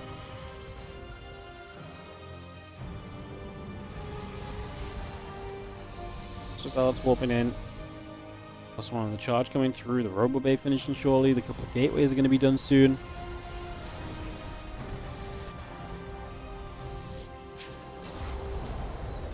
And the Marine Marauder medevac also continue now. The Widow Mine's added on. A couple more barracks coming through as the medevacs will unload a few of the Marines already.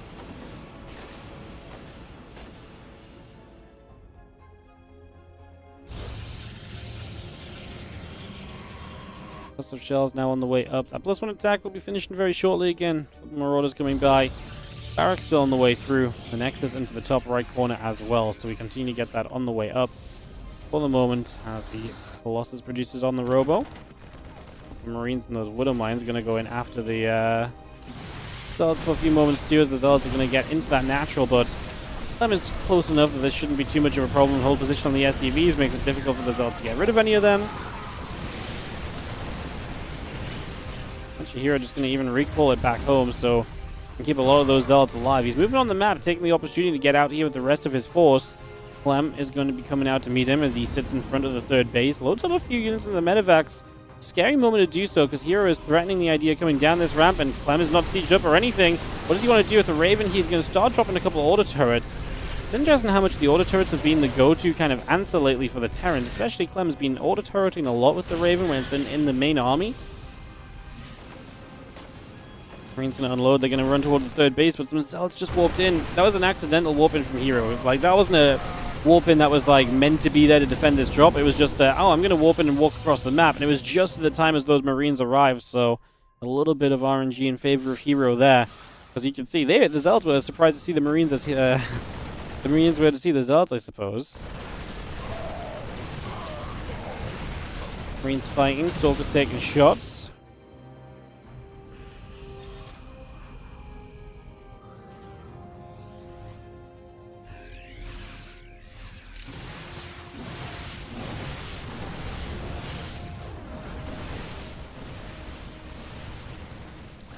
Top right side, a bunch of those pros will continue to go down. Raven moving around. That's the 11 probes getting picked away at, as you just see the rest of the army continue to come over. A little bit of fire going to unload in the back. Forge coming in. There's that medevac. Oh, that's so sad. I thought he was going to drop the Widow Mine off. He would have finally had a chance to actually do something with that from the early stages. Clem's losing a lot of units here, obviously causing chaos. Is he going to be able to cause enough chaos? Going after that 4th base? Looks as though he will get it. Widow Mines are going to soften up a bunch of the Zealots are coming through. The only problem is those units are going to be trapped there. There's no medevac escape for them. Clem's running more reinforcements up. He does not have the numbers to fight at the moment at all. He seems to know it. He's going to GG out, and we're going to get all the way to a Game 5 here between Hero and Clem. We are going to go the full distance in this best of 5. So our finals is going to have everything involved in it. It's going to have everything we need as Hero. And I guess to Game 5 after the first couple of games really looked as though it was going to be extremely tough for him. He brings it back over the next couple. And now we go to our final game. Aganatha for our final map. Sorry, the first map was on Pylon. I said Incorporeal. But for some reason, in my head, I keep struggling to see the difference of Pylon and Incorporeal without seeing the maps themselves. I don't know why. Do you know if any of the Korean players will be at the DreamHack EWC qualifiers? I would imagine so, but I do not have confirmation. I'd be very surprised if they were not, to be honest.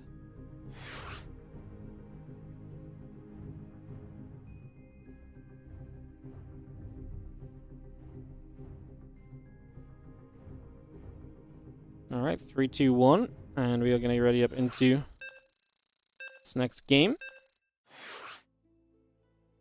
Not just yet, apparently, as someone dips. Not even sure who.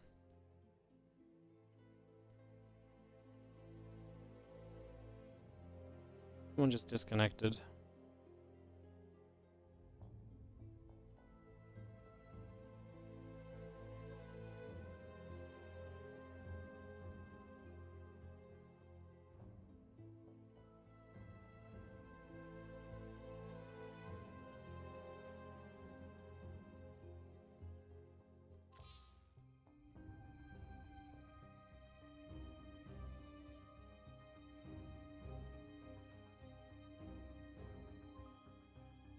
Alright, I'm gonna get this resumed as we get into Game 5 here between Clem and Hero, 2-2, and one final map for the day. You know what? I was saying about how fast we're moving through the rest of this tournament. I'm glad our finals gets up to a Game 5.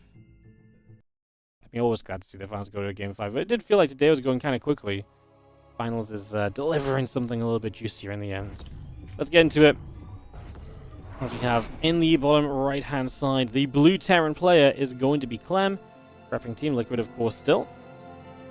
And, of course, for Twisted Minds, our red Protoss in the top left corner of the map will be Hero.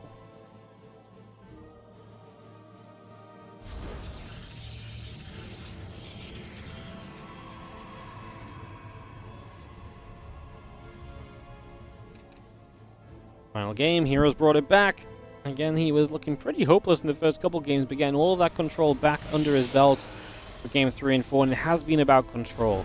Down on the map, having control, forcing fights, taking fights when Clem's not quite ready. That's been the secret of success here for Hero across the games, so let's see if we can find it one more time in, like I say, this Game 5. As we bring this up and get it running. Corona boosting away, getting the simulator coming online. We get that up and running right now.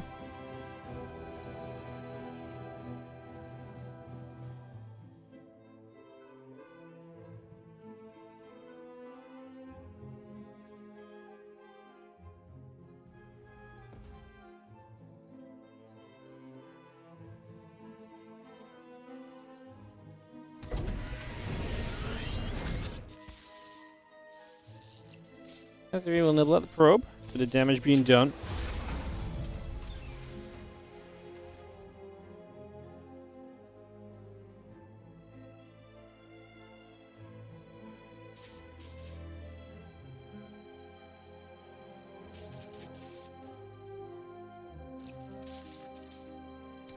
He's Jason Pro taking some damage. Cybercore on the next is very much so still coming through for the moment.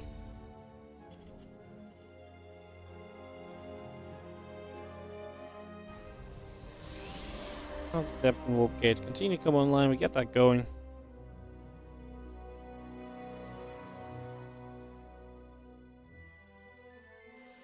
Factory building up, the reactor on the way in, and get ourselves into play on this one.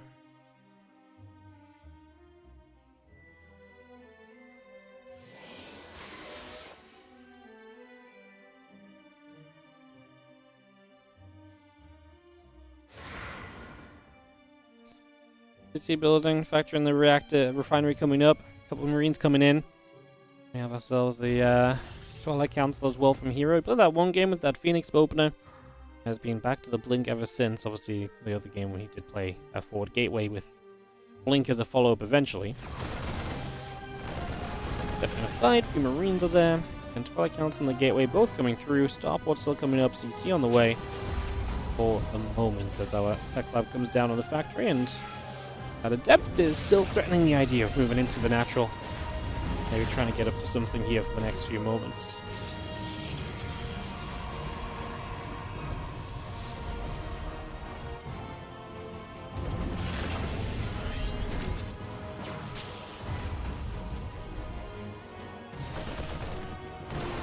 You can see the Stalk playing, a couple of Marines going to get turned around. The Adept's going to go shading forward as well.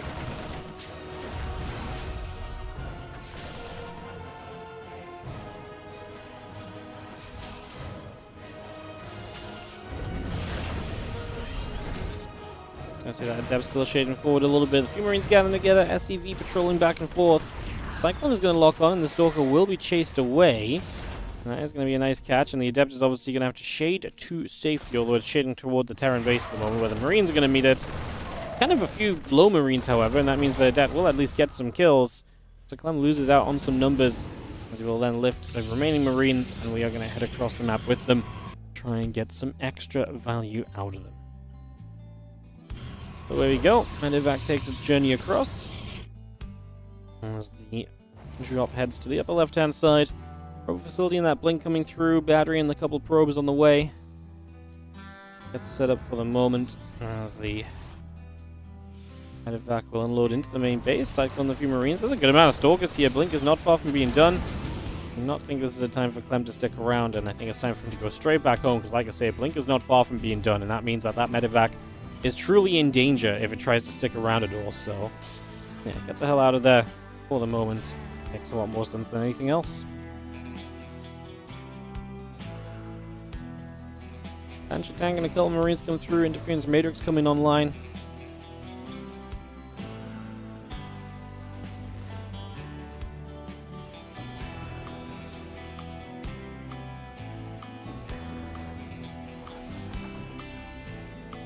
Seeing the few Marines and the tank stepping up. The Stalker's warping into the sides.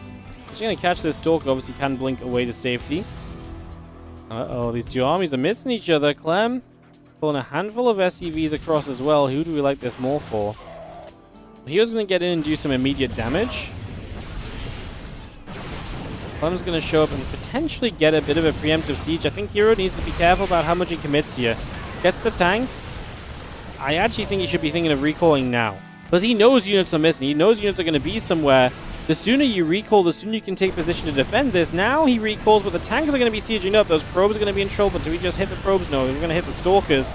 Banshee taking some damage. Actually manages to pull away there. A lot of probes going down. The tanks get blinked upon, as Clem will be killing 10 workers in return for the 12 he lost. Of course, there's a lot of Clem's army going down, but he's killed a decent amount of Stalkers too. A few SCVs still mixed in here for Clem. 17 probes dead.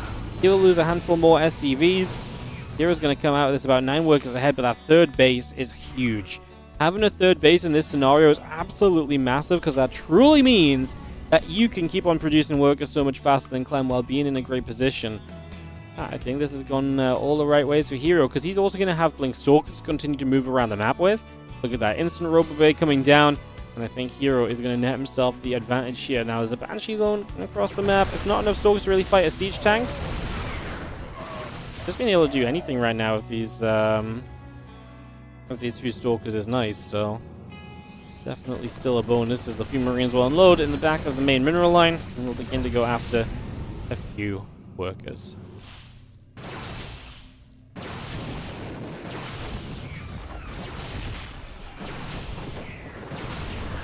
There's 5-6 SCVs going down. I mean, again, just Blink Stalker is going to be extremely valuable here. They can do so much, and there's not a lot of tech to fight back with on the side of Clem, so his tank's just kind of slow chasing these Stalkers around, but they do get a little stuck in the main base, and hey, the Banshee did well as well. 5 probes going down, so making up for some of the SCV losses. Clem is trying to stick around in it, just needs to get up to stim. That's going to take him a little while. That's going to be the one thing he's really missing right now. The problem is, I think by the time Clem really gets anything done, there should be a Colossus on the map, right? Like, by the time Clem gets anywhere kind of substantial, there should be a Colossus, and so I think Hero would have a fairly safe defense at that point. Medevac going down, which is not ideal as well. Just the Medevac flying straight over those units is another little mistake. Clem is absolutely falling apart. It looks as though Hero is 100% going to take this series. Man, it's amazing to see kind of the matches swing, right? Because Clem was looking undefeatable in games 1 and 2 all day long. Got game 3, just something a little bit more aggressive from Hero, and it really feels like it had such an impact on the series. He just plays that kind of aggressive build and kind of gets under Clem's skin a little bit, I think. And what a distance it goes. Tanks down, it's only Marines. Like I say, if we eventually build a Colossus, that would probably just get it done here for Hero against what Clem has left at this stage. Because Clem is really not working with much.